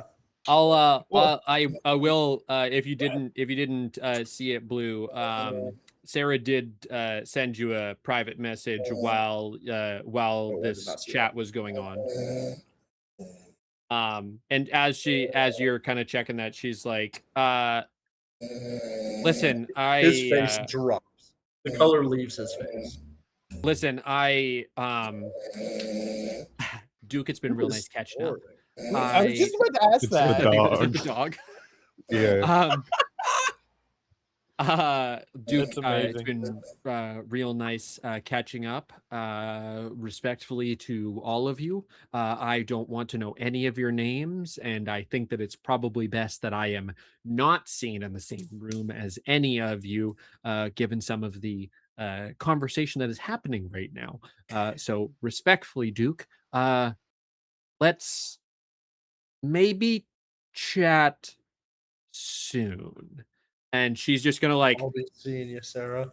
she's just gonna like slowly push her chair up and like get up, and she's gonna like walk out through the kitchen. Like she's not leaving out the front door. She's walking out the back. Duke will grab her glass of tea and take a sip from it. Yeah, you absolutely can. Are we going to have a problem, Cortex? I was under the impression we were all criminals here when I first met you in prison, man. I mean, he's a journalist, so Hey, Yeah. to be fair, I Potato, never gave potato. you the impression that I was a criminal. I gave you a fake name. What do you know about the Halo, man? One thing I've been trying to figure out ever since Ajax pulled us out of there is what the fuck we're doing in Seattle and why I'm not in Night City. Me and my choom here. Well, what do you know? CyTech is centered around Seattle. They're outwardly a little bit of everything: cybernetics, weaponry, manufacturing. But on the inside, they were hemorrhaging money. But as you know, a company hemorrhaging money is a company that is soon to get picked by the vultures. But somehow they ain't been picked yet. I looked into it and found out that there was something deeper going on with the company. It's my understanding that the Halo is a prison of human experimentation. They're trying to accomplish something with it, but unfortunately, your pals at Agra pulled me out before I could get any more information. Wait. You're coming talking to me about some mumbo jumbo UFO conspiracy type shit. You're telling me that they're experimenting on humans in this prison. Humans. What the fuck are you telling me? I will. I'll say this above table. You all obviously saw Zhu get Shu walks out of the humanly thing. experimented on at the Halo. I'm gonna just come thought out of the that's- kitchen at that exact note. Did Yeah, somebody Cortex say just- experimentation? Yeah. Cortex just thought that was normal Jew shit. I mean, ever since even when we got to Ajax, and she got to more. I just thought that's who she was. She just likes. Well, like you also do know that Pinko's arm was taken, and that's the reason that Pinko has a new arm is because it is valid. what did have the arm taken away. So like probably was the next one to have been worked on. Got you. Listen, And I'll also say this too, that the butcher's job was in fact doing the experimentation. So this isn't necessarily new knowledge, but this is certainly like a clearer picture for you guys. yeah. Gotcha. We've known this, I wanted to but give this just Pinko frames I wanted it. to give Pinko a hand, and Jules just seems to have an explosive personality. Listen, the full Borg look. I don't know what's up with Pinko or the full Borg. All I know is that I was in the middle of an investigation and I was pulled out by people I don't know. Wait, did you call me a Borg? Yeah. Oh no, she's insulted. Okay. He doesn't care. She is going to. Firmly place her hand upon the table. Look, Hey, this is a nice restaurant. Calm the fuck down. Cortex puts his revolver up. We're not gonna have a problem, you know. You coming back? What's your plan, man? What's the move? The move was to talk with my colleague, and then you moved in and ruined my conversation, which means I have to go try and get into contact with some other people. And Austin, we had talked about a second person. Okay. He hasn't hit me back. Not yet. Has he blocked me yet? No, you Okay. like it's one of your more reliable contacts. Yeah, This I is just- all like this is all happening within like 45-ish minutes of you Yeah. sending out those messages. So it's not uncharacteristic that you haven't No, received I anything was back just from them. checking. Yep. Listen, from this point on, my move. I'm waiting for some more people to get in contact with me. A lot of my Seattle contacts have dried up, but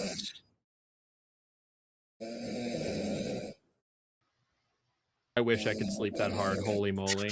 Jesus Christ, yeah. Every time I'm like halfway through a sentence, I get distracted by the dog. I'm trying to like. My plan now Not a is dog. That's my to partner. my plan now is to return to where I'm stationed and wait to get into contact with some more people. But as it stands, oh my god, that was their partner. What the fuck? Um, Impressive. sorry, the silence is messing with me now. Um, my plan now is to wait for people to get in contact with me and continue my investigation into the Halo. Well, Choom, you look disheveled, to say the least. To say the most. You're looking bummy. How you doing on funds, my man? I got the like 500 from originally, right, Austin? Yes. Yeah, you How have your much is the 500 meal? eddies. You have at least, I mean, I don't know what you would have spent in your time of kind of No. meandering around the city, but yeah, it's like 40 creds at most. Okay. Well, Or I'm gonna eddy, pay whatever it is. for the I'm gonna pay for the meal here. Cortex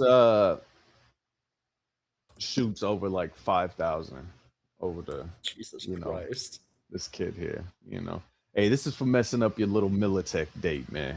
Also, I should point out this man is in his like almost 50s. He's not a kid. Cortex calls everybody kid. Okay. I'm just running. I didn't know if you thought I was playing someone Yeah. younger.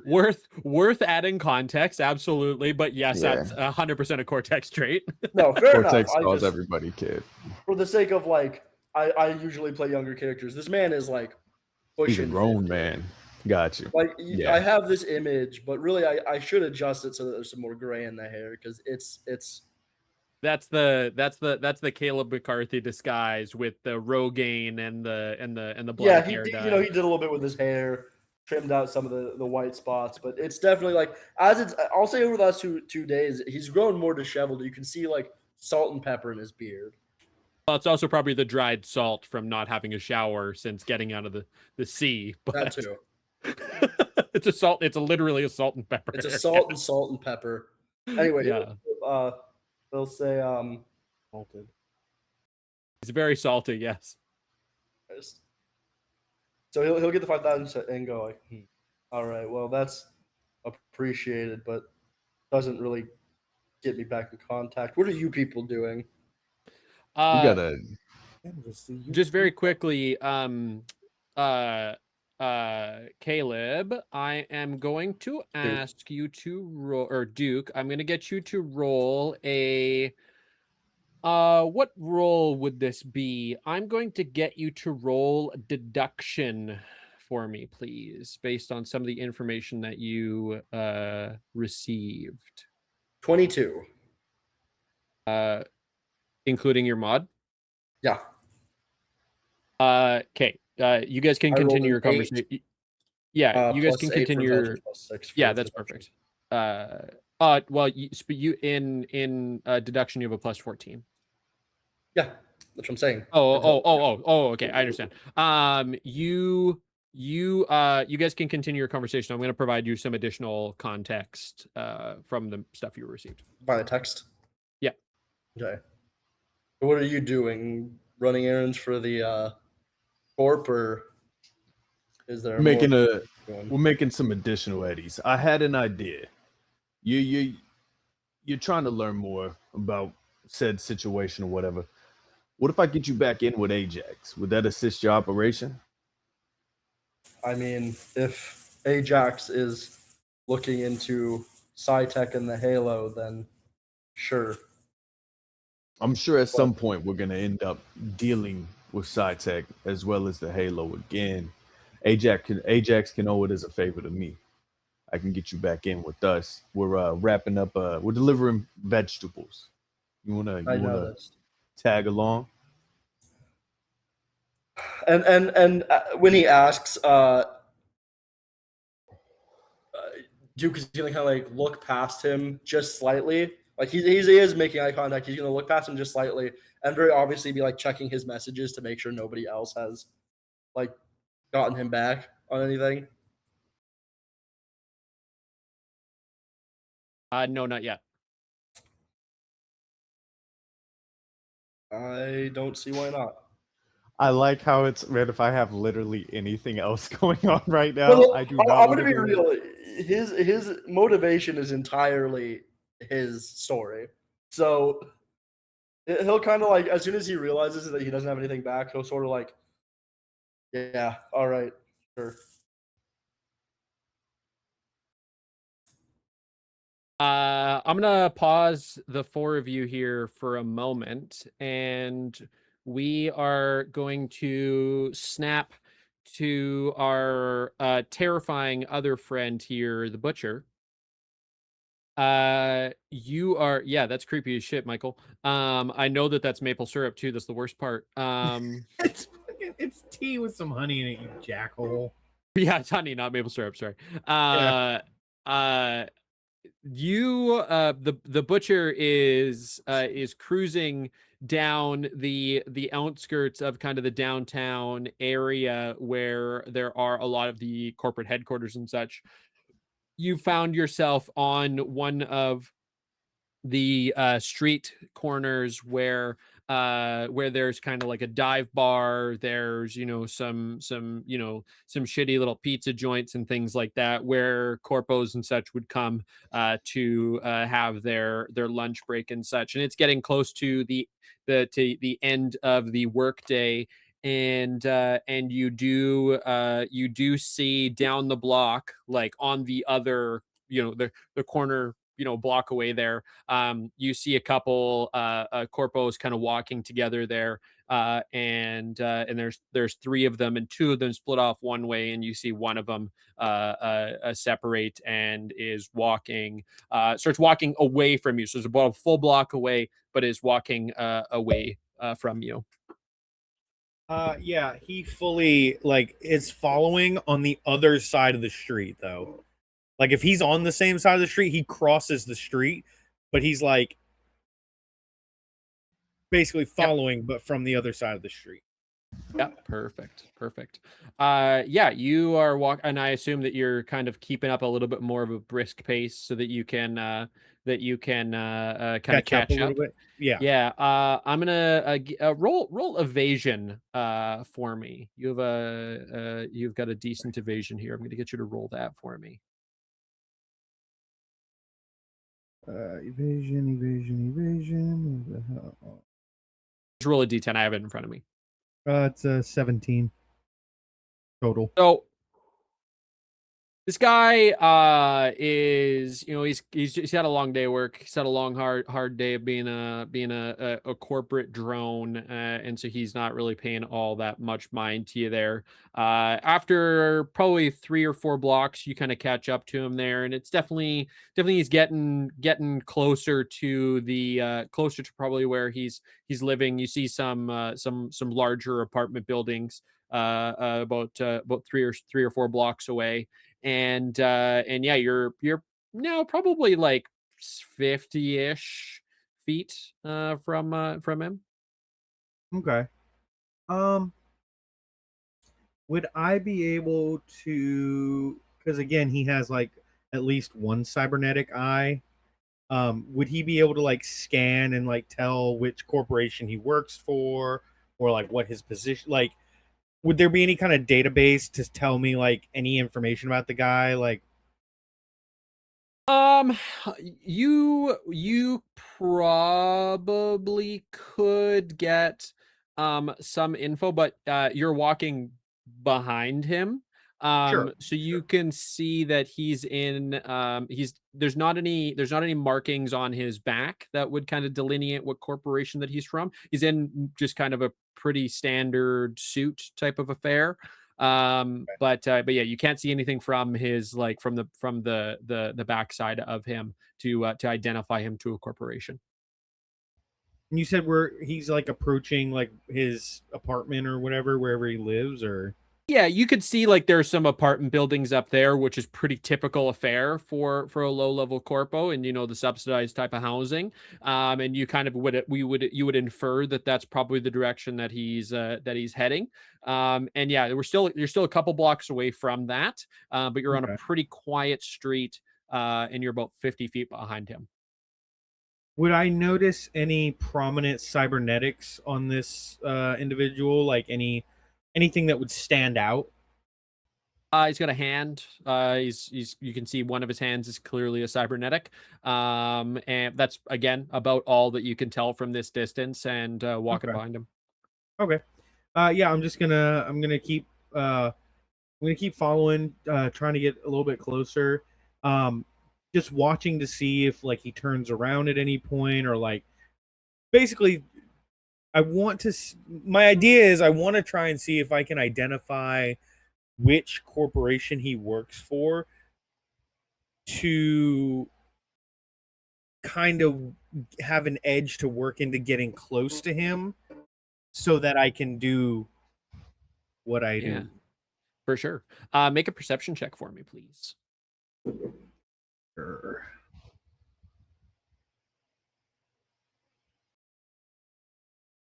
Perception. That's a total of 19. The total of 19. You are laser focused on this guy. You are single-mindedly closing the gap to him there. You get to within probably about 20 feet of him there, and he goes across the street there. And there's not a whole lot of traffic on the road there, so you don't pay any mind to the flashing hand that would signal the crosswalk there. And so you are crossing the street, and just as you go to start crossing the street there, you hear a car rip up in front of you, and you just notice my DC on it was a 17. The car stop like in your path, very much in your path. You spending enough time around corpo gear and people and such, you know that this is absolutely the vehicle of a not low level corpo, and the door opens to you. Ah, lovely. What fresh hell is this? The car is basically parked at your toes. It's relatively spacious inside, and the door is open to you. You would assume beckoning you to get in the car. Do I see anybody like I'm assuming this is like almost like a limo type of vehicle, like spacious in the back, you know. Yeah, Do I yeah. see anybody sitting in there? It's not quite like a stretch limo, but like a relatively long car. You don't Mhm. see anybody from your current vantage point in there, but you see it's a pretty spacious cabin. Do I see a driver at all or Blacked out. blacked out? Okay. Um he's gonna like look up at the guy like walking away from him that he's been stalking for the past like 5 city blocks and then look back at the door and look back at the guy and go, I don't really have a choice in this. All right, The uh, let's get this over with. And he like gets in the car. the door closes behind you, and you see there's an interesting character there. Uh, it is a lady in a very, very sharp suit. Um, there's no markings of a corporation that you would be kind of I won't say that you wouldn't be familiar with, but it's not like an Arasaka or whatever. It's definitely like a much more upperclassman type of echelon. I'll say that.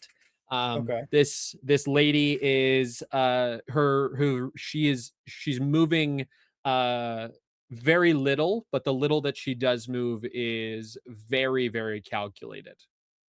And the car starts to move, and she says, "We know who you are, Mr. Butcher. Curious thing is, why are you still here?" Mein Frau, You seem to have me at a disadvantage. You seem to know who I am, but who exactly are you to be asking me questions? We'll see if that is of import to you. You have information for me, and I am curious to hear it. You may You what? earn an answer to one of your questions, but not yet. It's only us two in the back of this vehicle. Correct. Do I see a driver? Like, or is it like a Blacked out. Yeah. blacked out? Like yeah. there's a partition. Yeah. Imagine Fisk's limo. It's like that. Gotcha. Okay. Let's see. Listen, we know of your exploits back in Night City. While they may seem admirable to some, they've been very disadvantageous to a large number of the corporations in which the people who were previously attuned to the cybernetics and now in your possession. Listen, very simply, we would love cooperation. Can you give me that, Mr. Doctor? Your doctor. Mr. Richter. Is it Richter? Was it Richter? It's yeah. That's what I meant. That's absolutely what I meant to say. Mr. Yeah, Richter. like, Mr. Doctor, it's giving me like Doctor Strange. Like the first Doctor Strange. Doctor? Mr. Doctor? Mr. Doctor? It's strange, perhaps, but I don't judge. Can I trust in your cooperation, Mr. Richter? He chuckles, and not just like a little. He just starts like think like the Joker, like because he hears that the things he did in Night City caused problems for the corporations, and it just brings him so much joy. He's like, so my work was not in vain. Wunderbar. It's good to know that I've not lost my time. Tell me, Herr Frau, what is it exactly you wish my cooperation on? She has her features have not shifted at all. She's not rattled or anything by your maniacal chuckling, and she's just kind of like leans forward a little bit and she says, "Fear not, Mr. Richter. All of your efforts were absolutely in vain. You've made no impact on the world. The only thing that we have you here for is the fact that people don't take you seriously. So, would you like to cooperate with us, or am I going to throw you into the ocean with a brick tied to your ankles?" Um,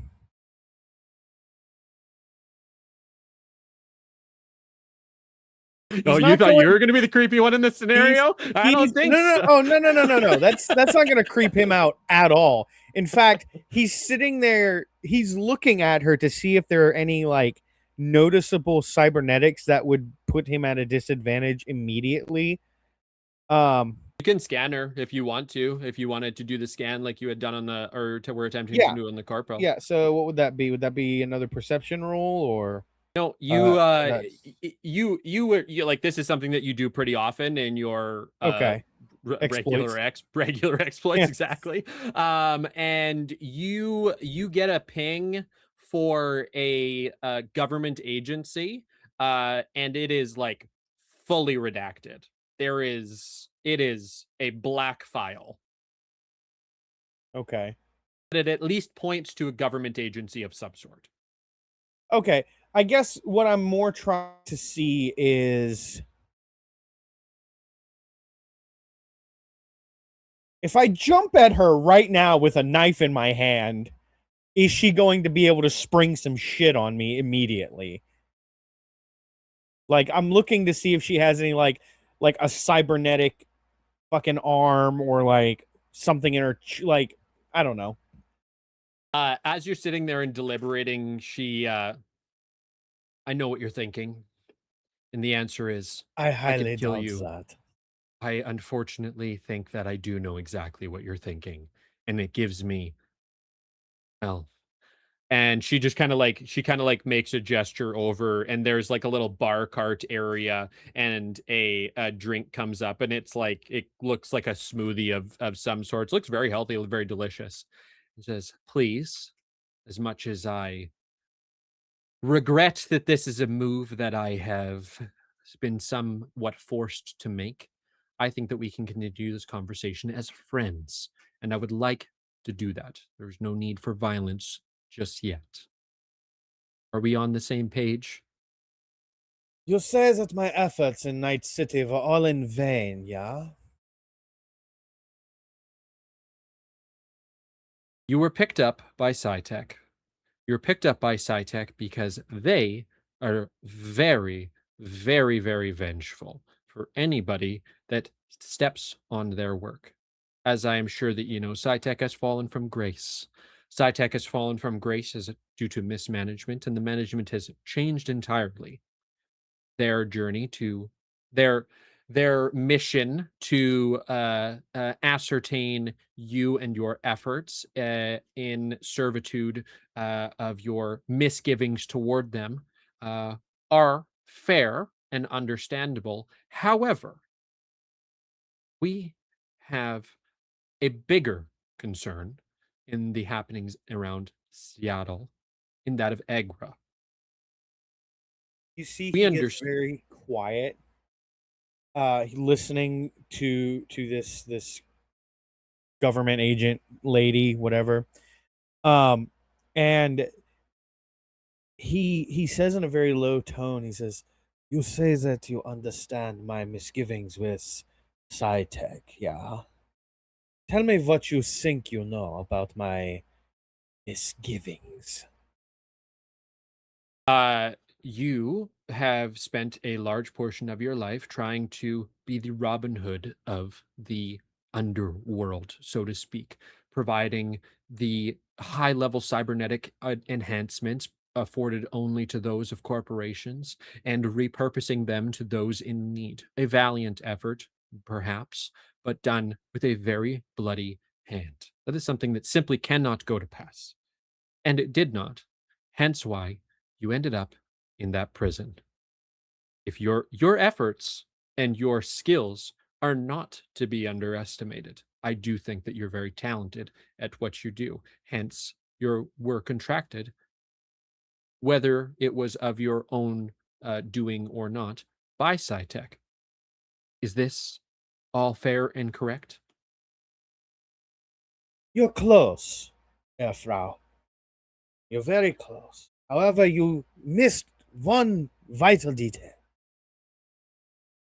You see, when I first started, as you say, my Robin Hood campaign, it was not through the bloody means I do so now. You forget where I come from, Herr Frau. I have very much money. I do not need to source the parts that I source the way that I source them. Originally, I was simply buying the parts directly from the corporation and giving them away because I can afford to do that.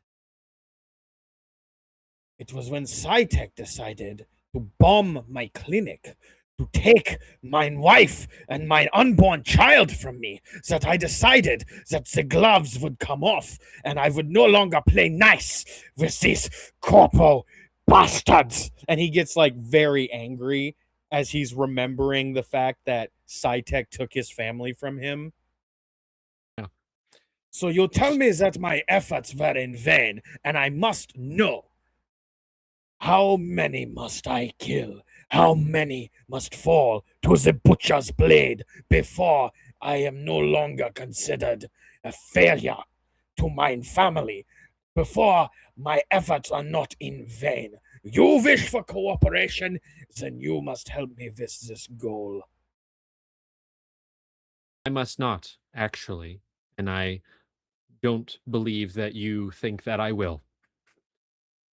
With all due respect, and I do mean that as the idiom that it is, rather than the respect that I do afford to you, Mr. Richter, your efforts are purely from a matter of convenience, in that you have established yourself as the interim doctor in charge at Agra. What I would like to know, and the information I do not have at my vast disposal, is that of Agra's intent and of that of Agra's partnerships. If you are to assuade your new friends to provide you with some insight on their movements and their happenings, I'll let you run free, unbidden, here in Seattle with a clinic of your own, and I don't give a flying fuck what you do with it. Do we understand each other? Bristol. He's like, yeah, like we understand each other. The car pulls over, the door opens up, and she just gestures for you to get out.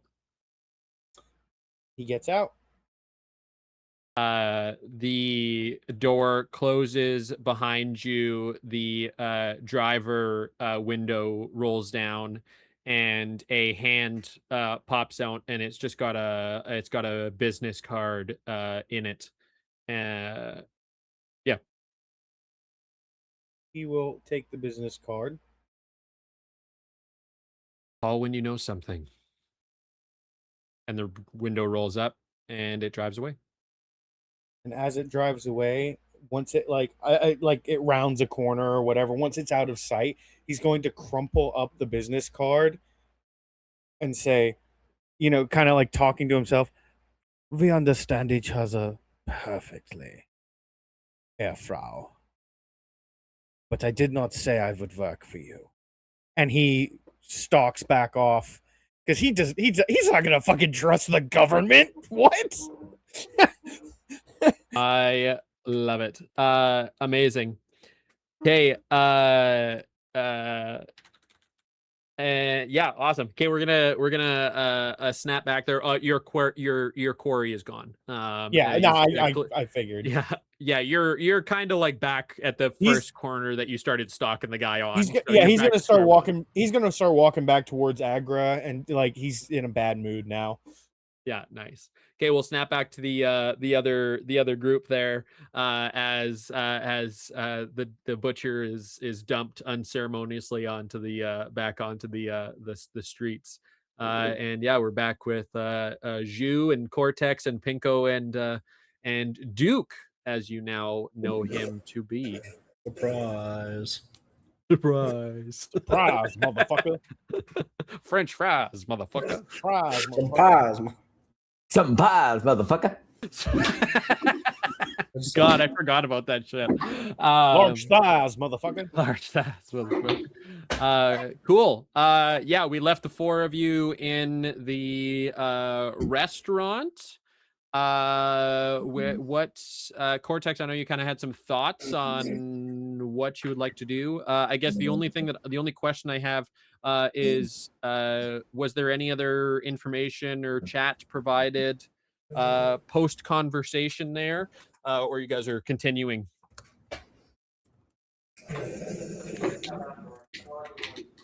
Oh, we can't hear you.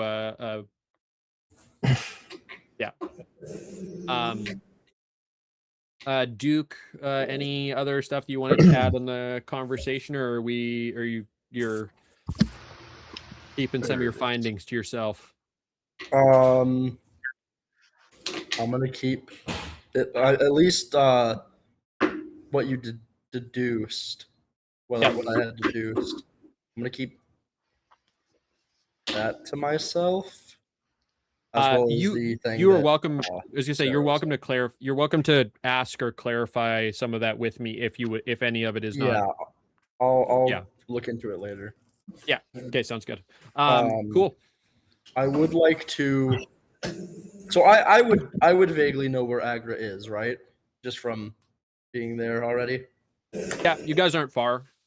I'd actually like to split off and go tell Dick that I found somewhere else to stay for the time being in search of a lead.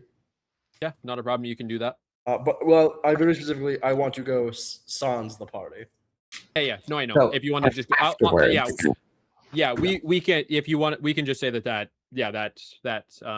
happens unless there's another, like, more of the conversation you want to have there, if you're just informing him. Not really. I'm just gonna tell him like, hey, I'll be back if I need anything. But there's just some other leads I can follow. Blah, blah, blah. Um, And I'll Cortex- toss him like Okay. 50 eddies, just for the Okay. sake of he's a pal of mine. You have 5,440 eddies. Zhu, know Cortex, Pinko, anything that you'd like to do post restaurant, post produce delivery?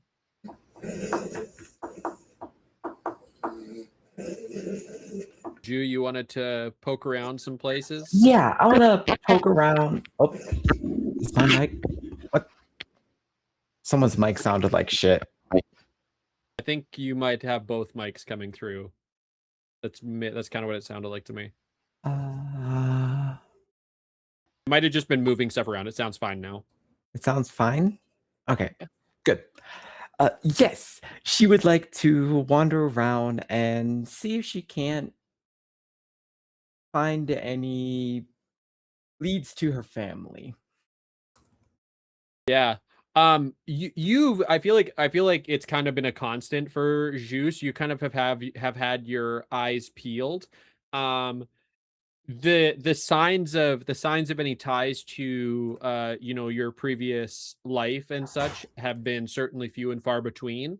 The major ones have been with the nomads so far, primarily because it's a group of people from like all over that have ended up in one place. Is there any kind of thought on where, like, a place that you might go, or a type of thing that you might be looking for specifically, or an element that you want to like dive a little bit more into, given some of the information that you found out so far? Kind of perusing what assassination guilds exist around here, or groups, Okay. and seeing if anybody reacts to my tattoo blatantly on the side of the head. Yeah. That's a better tell than someone's words. Yeah, absolutely. Especially given the aloof nature of your past. So, are you doing that on your own, or would you want to have Cortex and Pinko with you for that? I will offer it. Like, Cortex, Pinko, I'm about to do some of my own. I will say Heading- this is very much up Cortex's alley. Heading into some of the seedier undersides of the local arenas, the local work scene.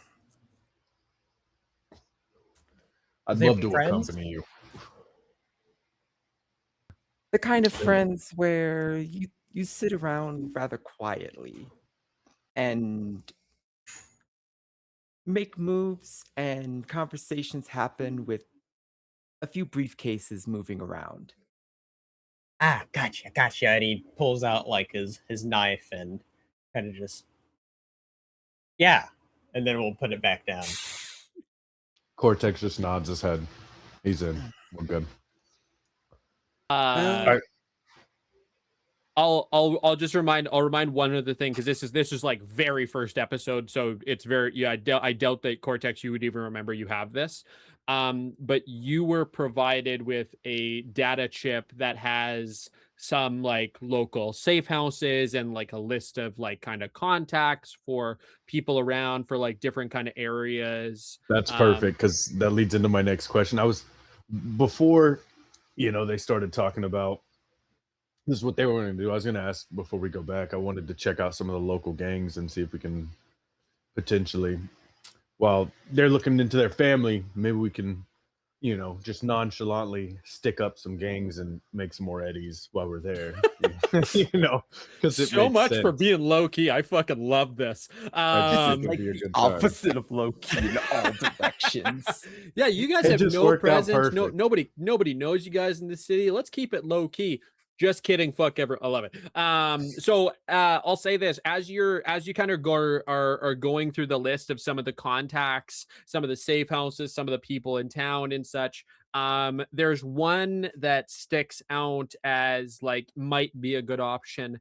And it is for a kind of like we'll call it a fight club for lack of a better word there.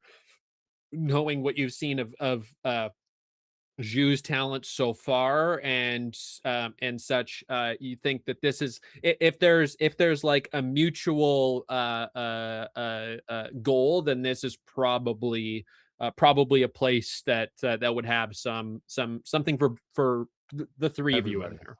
Sounds Yeah. like a good betting opportunity again. Definitely. Perhaps. So I definitely want to assist Ju with you know, the seeking of the family, but the whole time Cortex is kind of leading us in the direction of the Fight Club. Because I Yeah. got two of the best, you know, killers with me. So I'm like, this is gonna be good. You know.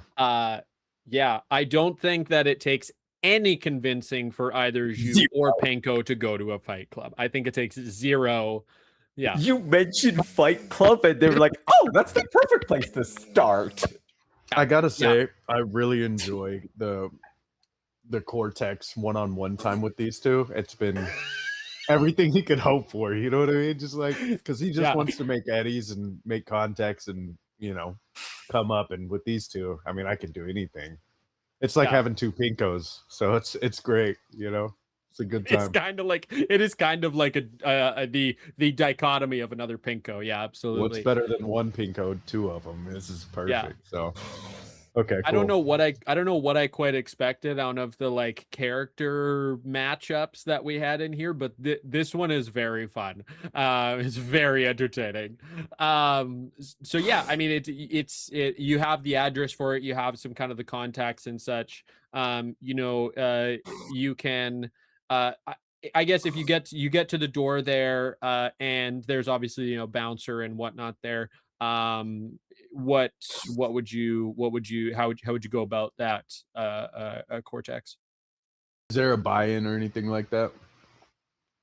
He tells you that you can get in the door for 100 eddies, or if you got somebody you know, then you can skip the buy-in.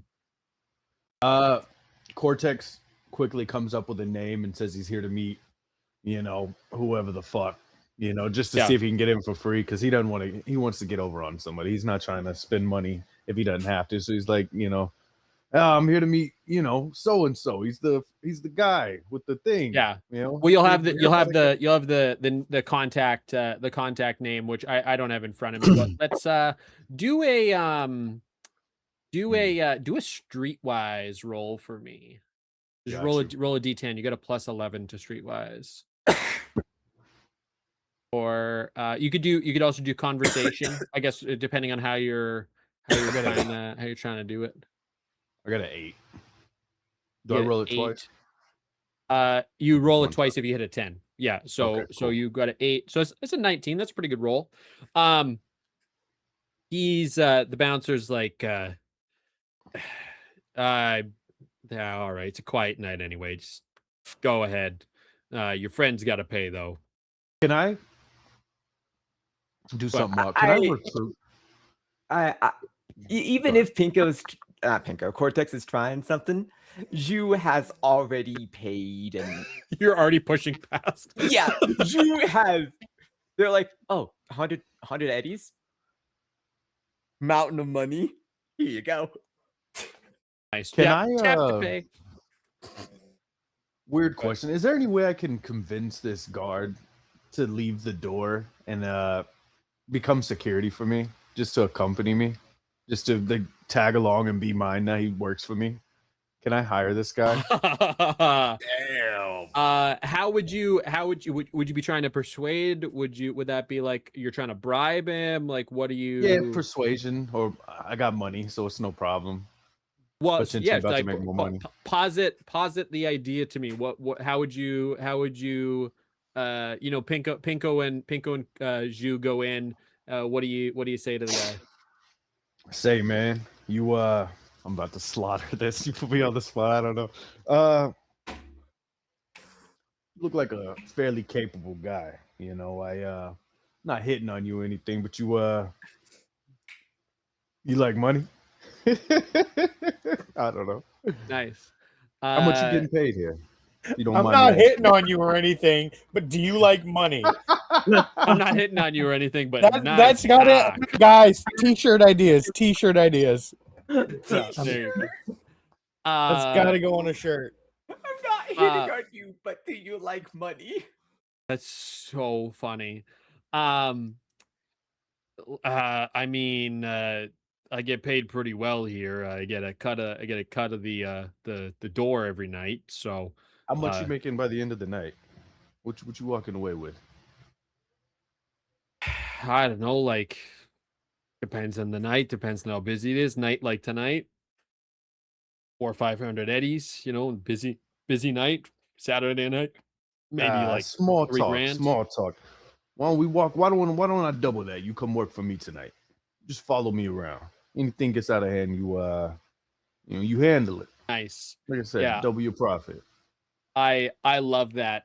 Make a you're gonna make a bribery roll. This is because I don't know when else this is gonna come up, but you're gonna make a bribery roll for me. I got an 8. You got an 8 again. Mm-hmm. I listen. I appreciate it. You can have my number, but I gotta work the door. These guys are. A guy like you. It seems like you know how these organizations work. Leaving this door unattended will probably be pretty hazardous to my long-term health, if you know what I mean. So I tell you what, with a guy like you, willing to go all in. Forget doubling. I'll quadruple your pay. You seem well worth the investment today, my brother. Trust me. Bear in mind, out of character, Cortex has a plan. I'm not gonna pay this guy a dime. I'm gonna deal with him at the end of the night when I'm done. It is what it is. Oh, But that's out so of character. Funny. Incredible. What I say? Quadruple your money, man. Trust me. This is gonna be well worth your time. Let me show you what it feels like to be to run things for once in a while. Stop working the door. Come work with a man that knows how to get more money. Your boss here. He's gonna work for me by the end of the night. Don't worry about it. Trust me. Look in my eyes. Trust me. It's gonna be good. Hey, I can appreciate your interest in hiring me for my skill set. However, as I said, good sir, I don't know who the fuck you are. I never seen you before in my fucking life. And I didn't tell you. I'm Cortex from Night City. You know, me and Pinko. Does this hold any weight for these people? I feel like my name might have traveled a little bit. for like a door guy. Probably not. Maybe in some people of more stature, but for like a door guy, maybe you heard like a story here and there, but like yeah, nothing too crazy. He's like, hey, listen, I appreciate it. Here, you can have. I'll send you my contact. I would love me to. here, Austin. You didn't roll. You rolled a 19, and like that is a hell of a proposition for a guy who's like very employed. I tell you what. You don't want to work with me willingly. We'll do this then. Cortex pulls out the revolver, puts it to his stuff. Take me to your boss. Whole plan changed for him. Can I roll for something like that? See what happens? You know, I'm gonna push. We're just gonna push. I'm on a mission. Well, this is absolutely a change. Let's you can roll. Which one would that be? I'm gonna say roll a Is it like intimidation or anything like that? Roll brawling for me. Your brawling and athletics are about the same, but it would be like you trying to get in close and get the upper hand on him. So I got 10. 10 Roll it on again. that. So roll it again. Yep. I got an 8. 8. Okay. So that's 18 plus 9 is 27. So I mean, you certainly take him by surprise, and he's like, yo, whoa, hey, sure, you want to meet he's not a hard guy to find. You could probably just go fucking ask for him. Jesus Christ, my guy. And he just kind of like starts like backing up, and he's like, all right, and he starts walking down the stairs. While you're walking with him down the stairs, Pinko and Zhu, you've already made your way inside there, and you see it is a loud space. It's a quote unquote quiet night. And that means that the crowd isn't huge, but the crowd that is there is voracious. They are stoked. There's money up in the air, there's drinks getting tossed around. It is a riot. You can't see the what they are all kind of cheering for, but you can absolutely hear the like clank of metal hitting metal. You can hear the rattle of a chain link fence. You can hear the you can hear the shuffling of the dirt floor. And I mean, you are what else do you expect from a fight club? Yeah. And yeah, as you get down there, there's another security guard at the bottom of the stairs, and he like looks over and sees guys. He's like, "Yo, whoa, hey, what is happening here?" And he's like reaching down, and he's got his hand on his pistol on his hip. Can I man, I feel like I'm about to fuck shit up. Can I be extra nasty and just doop and go right back to this guy we're coming through? Just You're let gonna a shot just off fucking shoot this guy? Why did I think this is gonna go totally different? I don't know. Yeah. Roll a Cortex is trying to make an impression on the city. You know, I'm trying to elevate us. I have all positive thoughts for me and the team. I just feel like we deserve a little more. They haven't given us enough yet. 86,000 or whatever. We need more. So we're working right now. You know. Hey, roll a your handgun. So just roll a d10 for me. You have a plus a lot to a handgun. So that's an 7. 7. So you have a plus 13 to your handgun skill in case you were curious, since you haven't got to use it yet. Roll 3d6 for me, sir. First one's a Cortex is slowly 5. becoming the Tony Montana of this group. Yes, That's he's now literally turning what I into Tony wanted to Montana. do. Yeah. Yeah. I got a Tony 5 on the Montana. first one. 5, 5, 6, 11. 4, 5, 6. Yeah. You fucking shoot this guy, and the crowd definitely shifts and is looking in your direction, and this guy's like he's like, oh, what the fuck? And he's starting to get he's not dead yet, but he's definitely getting his gun out, and he's like, yo, like what the fuck? And there's like, you see another guard kind of off in the distance there, and the guy that's holding him is like, oh fuck, man, oh fuck, I'm so sorry, I should have worked you, I'm so sorry. Paint a picture for me, Cortex. What is your goal here? What are you doing next? I mean, I need to meet the boss. The boss has something I'm sure valuable in his office. He needs to know who I am. You said I have a contacts list. I imagine there's potential. I'm hoping I know who this boss is. I'm hoping he knows what he deals in, and I want to take over his operation, or at least I got money. I told the guy at the door I was trying to invest. He didn't want to let me invest. So I want the boss to understand how serious I am about investing in his operation. I just want to give him some money so he can give me his money. And that's by the whole invest, plan. you mean a hostile takeover? If he does, and that's what it's become, because his boss, he needs to also understand that this guy's fired. He did a bad job, very poor job. He didn't handle things accordingly. I tried to give him a chance. He didn't give me a chance. So now you're going to take my money. You're going to give me more money back, and you better fire this guy, because I want to own what you have. Unreliable Firing the guy that employees. you just shot. Yeah, incredible. He's dead. That guy's dead. Well, no, he's not dead. I'm still very much alive. Yeah, I'm just he's in my like mind- stumble in my back. He's mind- against the wall. He's like, ah! In my mind, it's like late 80s, early 90s Arnold doing the one-liners, like shooting a guy and saying, "You're fired." Come with me if you want to leave. So yeah, my goal is just to maybe take over the operation, own something Yeah, in Seattle. I'll for say me and this: you Pinko. absolutely have his attention.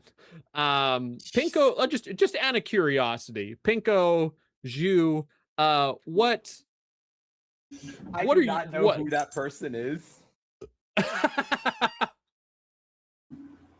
Pinko, how are you reacting to Cortex starting shit? Pinko's seen this before. This is normal. Oh, for sure. Yeah, that's why I'm curious. Pinko's starting to get excited. He's gonna be like, Yep. who do I go now? Who do I get next? Pinko, what the fuck is going on? Can Pinko Fun get this stuff. other guard that's Fun stuff. talking over here? Fun stuff is going on. Like, look, watch this. And I'm gonna put my gun up and try to fire at the other guard. No, don't. Sure, go for it. Roll your handgun, because you have a pistol, right? You also picked up a pistol. I have 2 different pistols. Yeah. Yeah. I think you have like the base starting one, and then you picked one up. But yeah, sure. Yeah, just roll your handgun skill. Okay. This is not how I thought this was gonna go. Whoever said Cortex was the sane one is You looking know what's pretty crazy? stupid. Pinko has a plus 14. Nice. Cortex Oh, isn't yeah, I saying can he's find just business minded, so he carries himself, more composed Hey, most of hey. the time. I respect it. Again, What do you got? Tony Montana. What do you That'll got, be Spencer? 18 total. Yeah, I mean, roll your 3d6. You also hit him. I mean, these guys aren't hard to hit. Okay. Obviously. Obviously. They're kind of caught off guard. This isn't what they expected tonight. I'm gonna also, Spencer, for future, just as a note, I'm gonna just say that your grappling hook arm is also a handgun. So you're gonna use your handgun skills for your shooting your grappling. That'll be 10 damage, by the way. 10 damage. Yeah, you also shoot this guy. You shoot him in the arm that's got that he's lifting up, going to lift up his pistol, and he's also like, yo, like what the fuck? And they're like, boss, get out here. And this like, it's like a dirt floor. I mean, like this is just like kind of like a seedy basement, and the crowd is kind of like partying there. And this dude, yes, you can. Please roll stealth. I'm so curious. I do not want to be associated with these two right now. Yeah, go for it. You can absolutely. Zoom just wanted to find their family. Like this is what she gets. You know what I mean? Just wanted to find their family. Dad. Can I just Dad. Can I just say, if Cortex does not end this campaign with like sitting behind a desk with a mountain of synth coke in front of it, like 30. You rolled a 30 on stealth. Yeah, you were never Jeez. even in the building.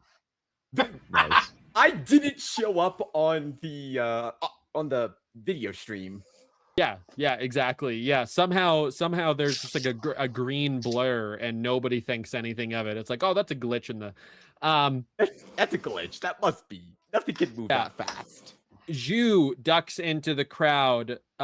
Cortex has the black dog pressed to the chin of the security guard, and the bullet from his black dog embedded in the chest of one of these other security guards. And Pinko is standing there dancing like a child that has just broken open a pinata, and probably is seeing something similar to that in his creepy little brain. And the crowd parts, and I mean the crowd has probably seen something similar to this. It's the type of venue where this isn't exactly the most unusual of events, but they're all kind of looking onward, and the crowd parts, and there's this big barrel-chested guy that comes through, and he's just like shoving one guy, shoving another guy, and he's like, who the fuck do you think you are? And that is where we are going to No. conclude tonight's session. Perfect. Listen, I had a ever so slightly different plan of how this is going to go, but you gave me the perfect opportunity for a cliffhanger. So. Very nice. You did this to yourself. Unfortunately, Cortex, you absolutely did this to yourself. Everything was going quick question. completely fine. All right. Quick question before we wrap things up. For the doc, when he got that, this is something I just thought. When he got that business card, would he have noticed if there was any kind of like signal coming from it, like if there was a tracker embedded into it or anything? No, it is just a piece of paper with a phone number. It's a piece of cardstock with a very nice piece of cardstock, but just with a phone number on it. Okay, so there's like no name on it or anything? Just a number. Okay. Could he like do like a Google search of that number, like star 69, that shit? It's not attached to anything. Okay. All right. Yeah. You can absolutely look it up, but it is like it's not. Yeah, there's zero record of it. It's very similar to when you did the scan on the individual and you saw that there was like a government. It was definitely part of a government organization, but there is like no information that you can find, at least not on like the regular kind of web. Right. Maybe if Alex comes back around into the picture, perhaps they can do some digging for you. Okay. Yeah. Okay, so we are going to do our favorite part of our sessions here, and we are going to do stars and wishes. And I thought we were going to start shilling the TTL page. That is at the very end. That is at the very end. So we're gonna do a star, we're gonna do a wish, and we are going to also answer the character building question of what does your character think is the true meaning of life? I thought you were going to say Christmas for a second. What does your character think of Santa Claus? No, what does your character think of the true meaning of life? I'm just going to start going with the order that I have you on my screen here. Wizard, why don't you start us off? Stars, wishes, and what does your character think is the meaning of life? Star.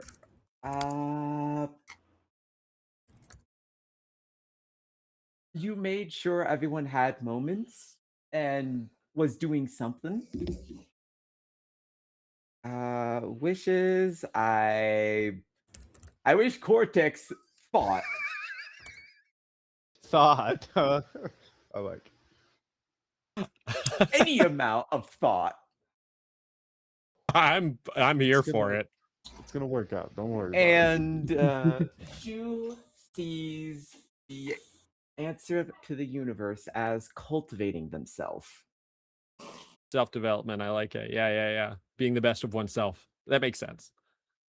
Amazing. Okay, Castro, your star, your wish, and meaning of life. Light questions.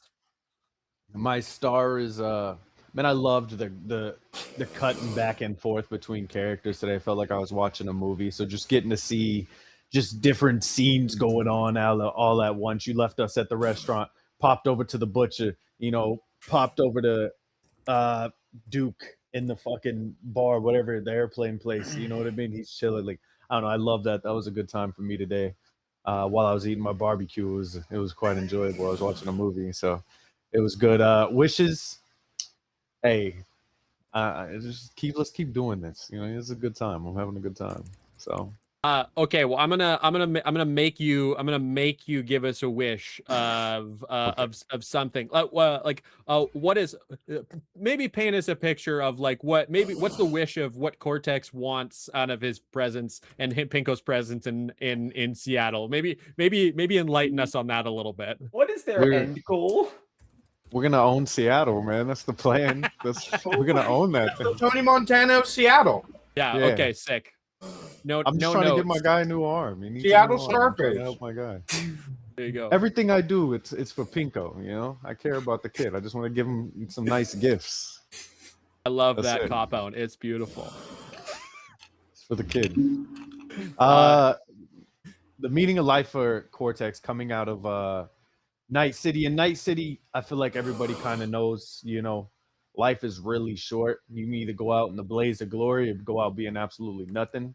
And for Cortex, he definitely wants to be that figure that he's known. He wants to be the man, and so he's willing to do anything he can to become the man. So that's life, being the guy. I like that a lot. Incredible. All right, And Pinko. Spencer and Pinko. It's important. Pinko's important. That's life to him as well. Stars. Yeah, just very much like what Kasha was just saying of great being able to cut around between everything. Also, Nope, can't. Nope, Spencer. I'm gonna. But I'm adding another though, which I'm fine. I'm glad to fire a gun and get into some great violence that Pinko absolutely loves. Perfect. I love it. Violence. Yes. Okay. And wish will be I want to murder more people, even if it's just for fun, because that's what Pinko does. Spencer just wants to murder a hobo. Exactly. I picked a psycho for a reason. Yeah. It's Well, if you could see if everybody has a character motivation on their sheet, Pinko's is just like bloodlust, but in that like rainbow font with the gold stars behind it. Bloodlust. Bloodlust. Comic Sans. Yeah, exactly. Bloodlust in Comic Sans with somebody please make that. I'm not blue. If you wouldn't mind making that for us, I feel like that would be beautiful. Like what? Just Pinko's motivation. Bloodlust in Comic Sans with like the rainbow behind it and like the stars. All right, hold on. Spencer, do you want to send me a screenshot of your character motivation? Like the page where it says it, so I can do this. No, that's it. It's your bloodlust. That's literally it. Okay, yeah, hold on. All right. And what does Pinko think the meaning of life is? Whatever brings anybody joy, which for Pinko, which is the only joy he knows because he doesn't know empathy, is just happens to involve a lot of murder. The lovable cyber psycho. Beautiful. And some cakes. Incredible. All right, Michael. Your So, reappearance in the Seattle world. So stars, I'm glad to be back as the Doctor. The race was fun, but it's nice to get back into character. Also, I had a lot of fun with the monologuing of like kind of giving my backstory to this person who like thought that I was just trying to be a combination of Jack the Ripper and Robin Hood for funsies, and then like, oh no, there's like actually more to it. I had a lot of fun with that. Wishes, I thought it would have been really funny, and I messaged this to you, and you were basically like, we'll get to you in a second. I thought it would have been really funny if this Sarah chick would have bumped into me on the street. Like, I thought that would have been funny. But leave Sarah alone, god damn it. But what I got instead was a lot better. And now the Doc's like main motivation in life is finding out who this government bitch is and like hunting her down and taking every cybernetic she has. Like he still despises corpos more, but this woman has now taken a priority because she basically tried to buy him, and he does not like. He's rich. He literally has like centuries old, like family money. Like he doesn't need he could buy a new clinic if he wanted to. Like that's not the point.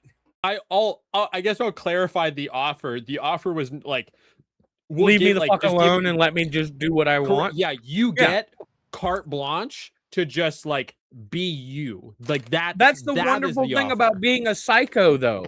I already have carte blanche to do whatever the fuck I want. I don't need your permission, you government shill. It's not permission. It is fully free reign. Yeah, that's the offer. It is the. I get it. There will be no repercussions for any of your actions. You could do everything that you're already going to do fully unbidden. You get arrested, they let you back out.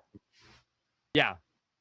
See, I'll that just, I implies just, that I they just can. want, I just want to No, no, no. clarify I that did. that's No, I absolutely did. what the offer is. No, no, I did understand that, but it still feels like they're trying to buy him, and that's just not something that sits well with him. Oh yeah, I get it. So he's absolutely going to try and track this person down and take them and like take them out. And he does plan to tell what's the dude's name over at Agra? Ajax. Axel? Ajax.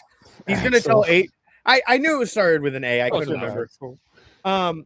I was yeah, I'm absolutely planning on telling them like what happened, describe the person to him, be like, hey, do you know who this person is? You know, like I'm going to, because I feel like what they're doing more, like what Agra is doing, more aligns with the doc's sympathies than what the government's does. Yeah. So he's absolutely going to work more with Agra.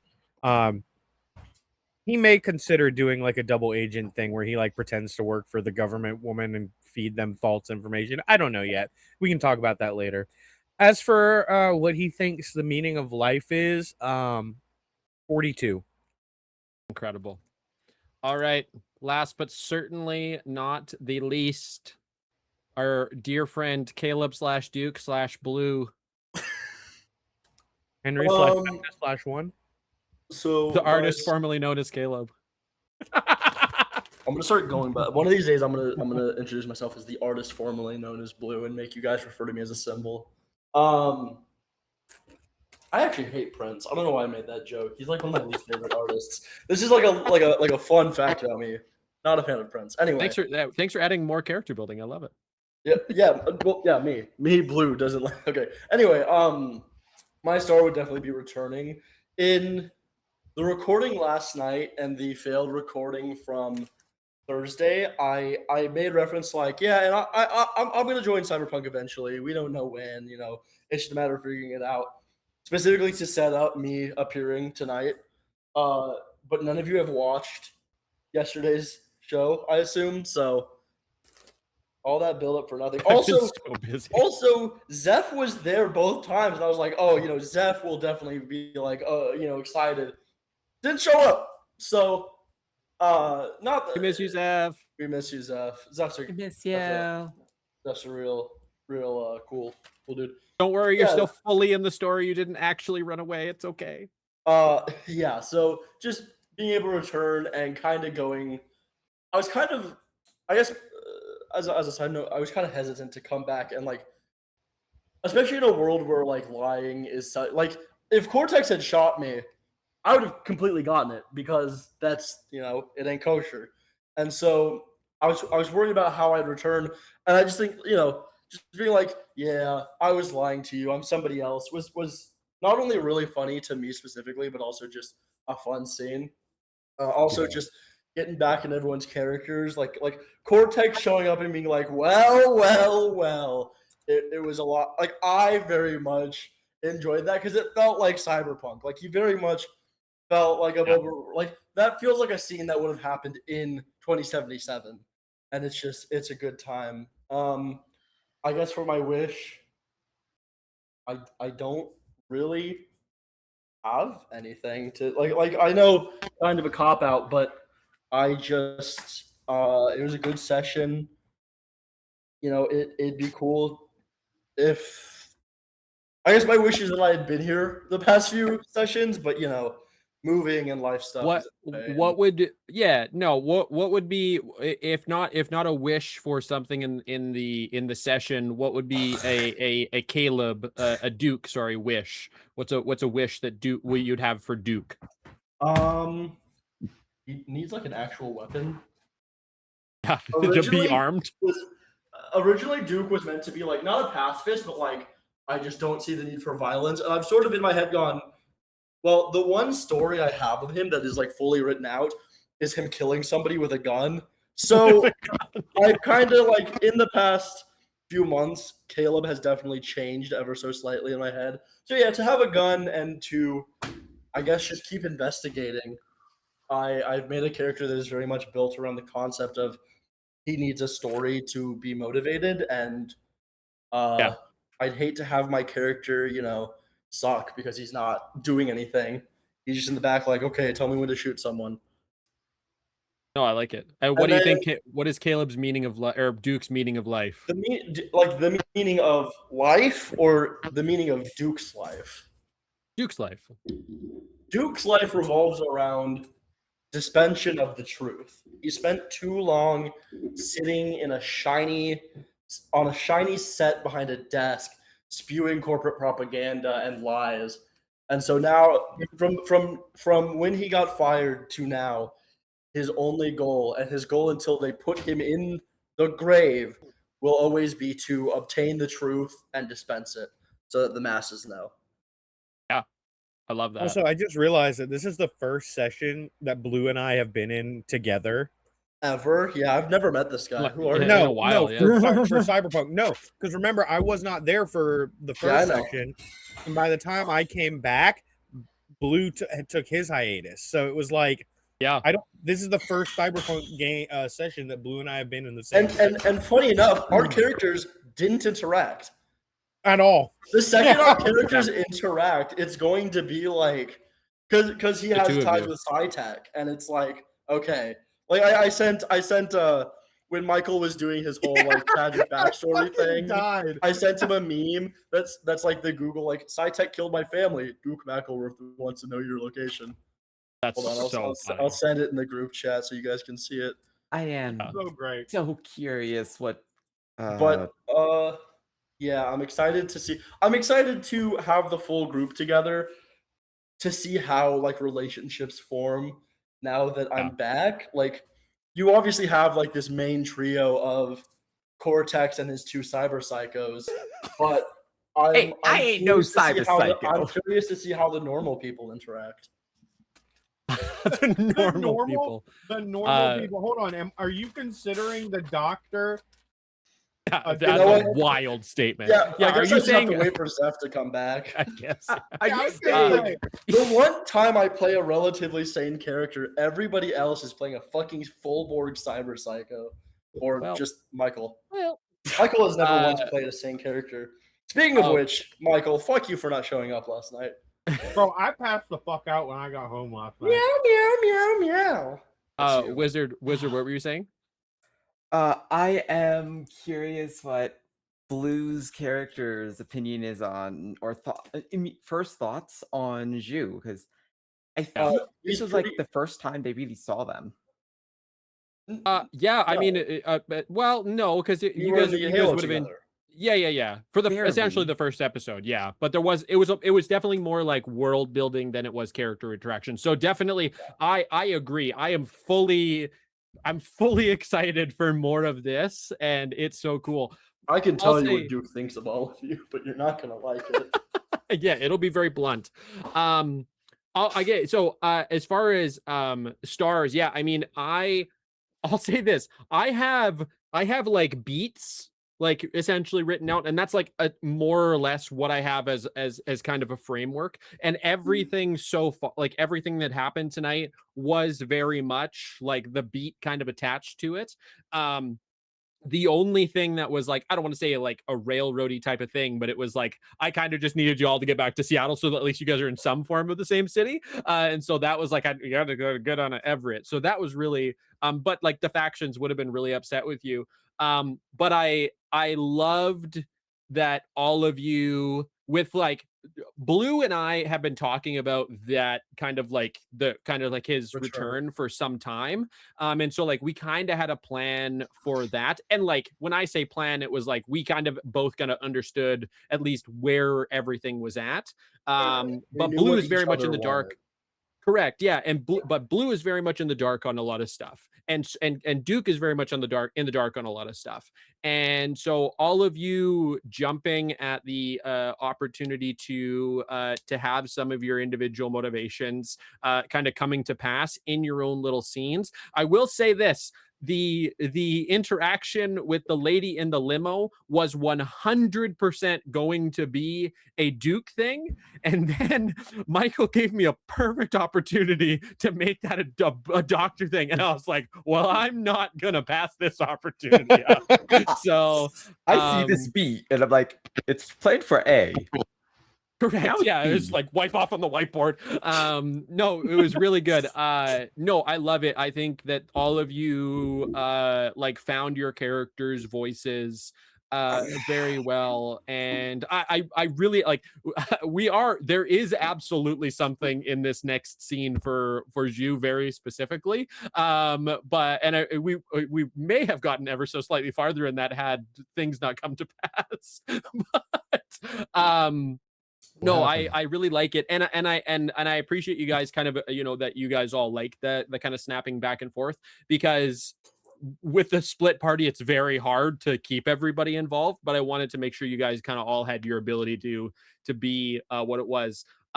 Literally all of you, like I was like, I'll put them in this situation and I'll see what happens, and everything was like, this is very much what I was hoping for.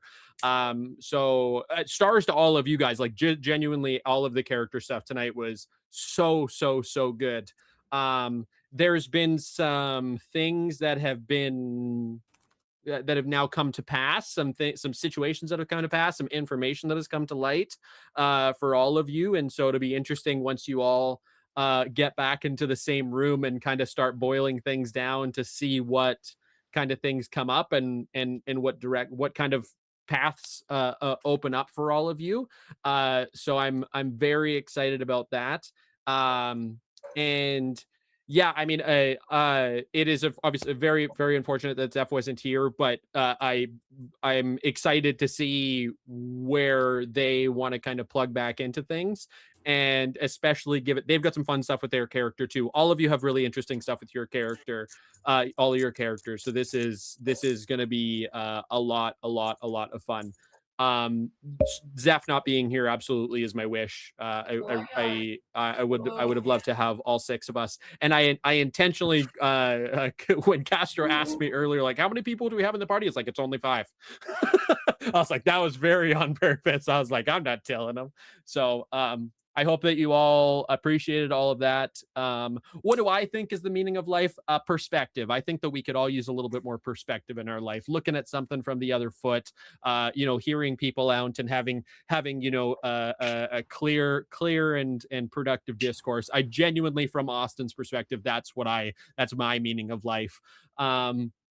And yeah, I'm so fucking excited for this. I'm really excited to get more into it. If all goes well, we'll play in 2 weeks. If not, we'll figure out some timing here. But yeah,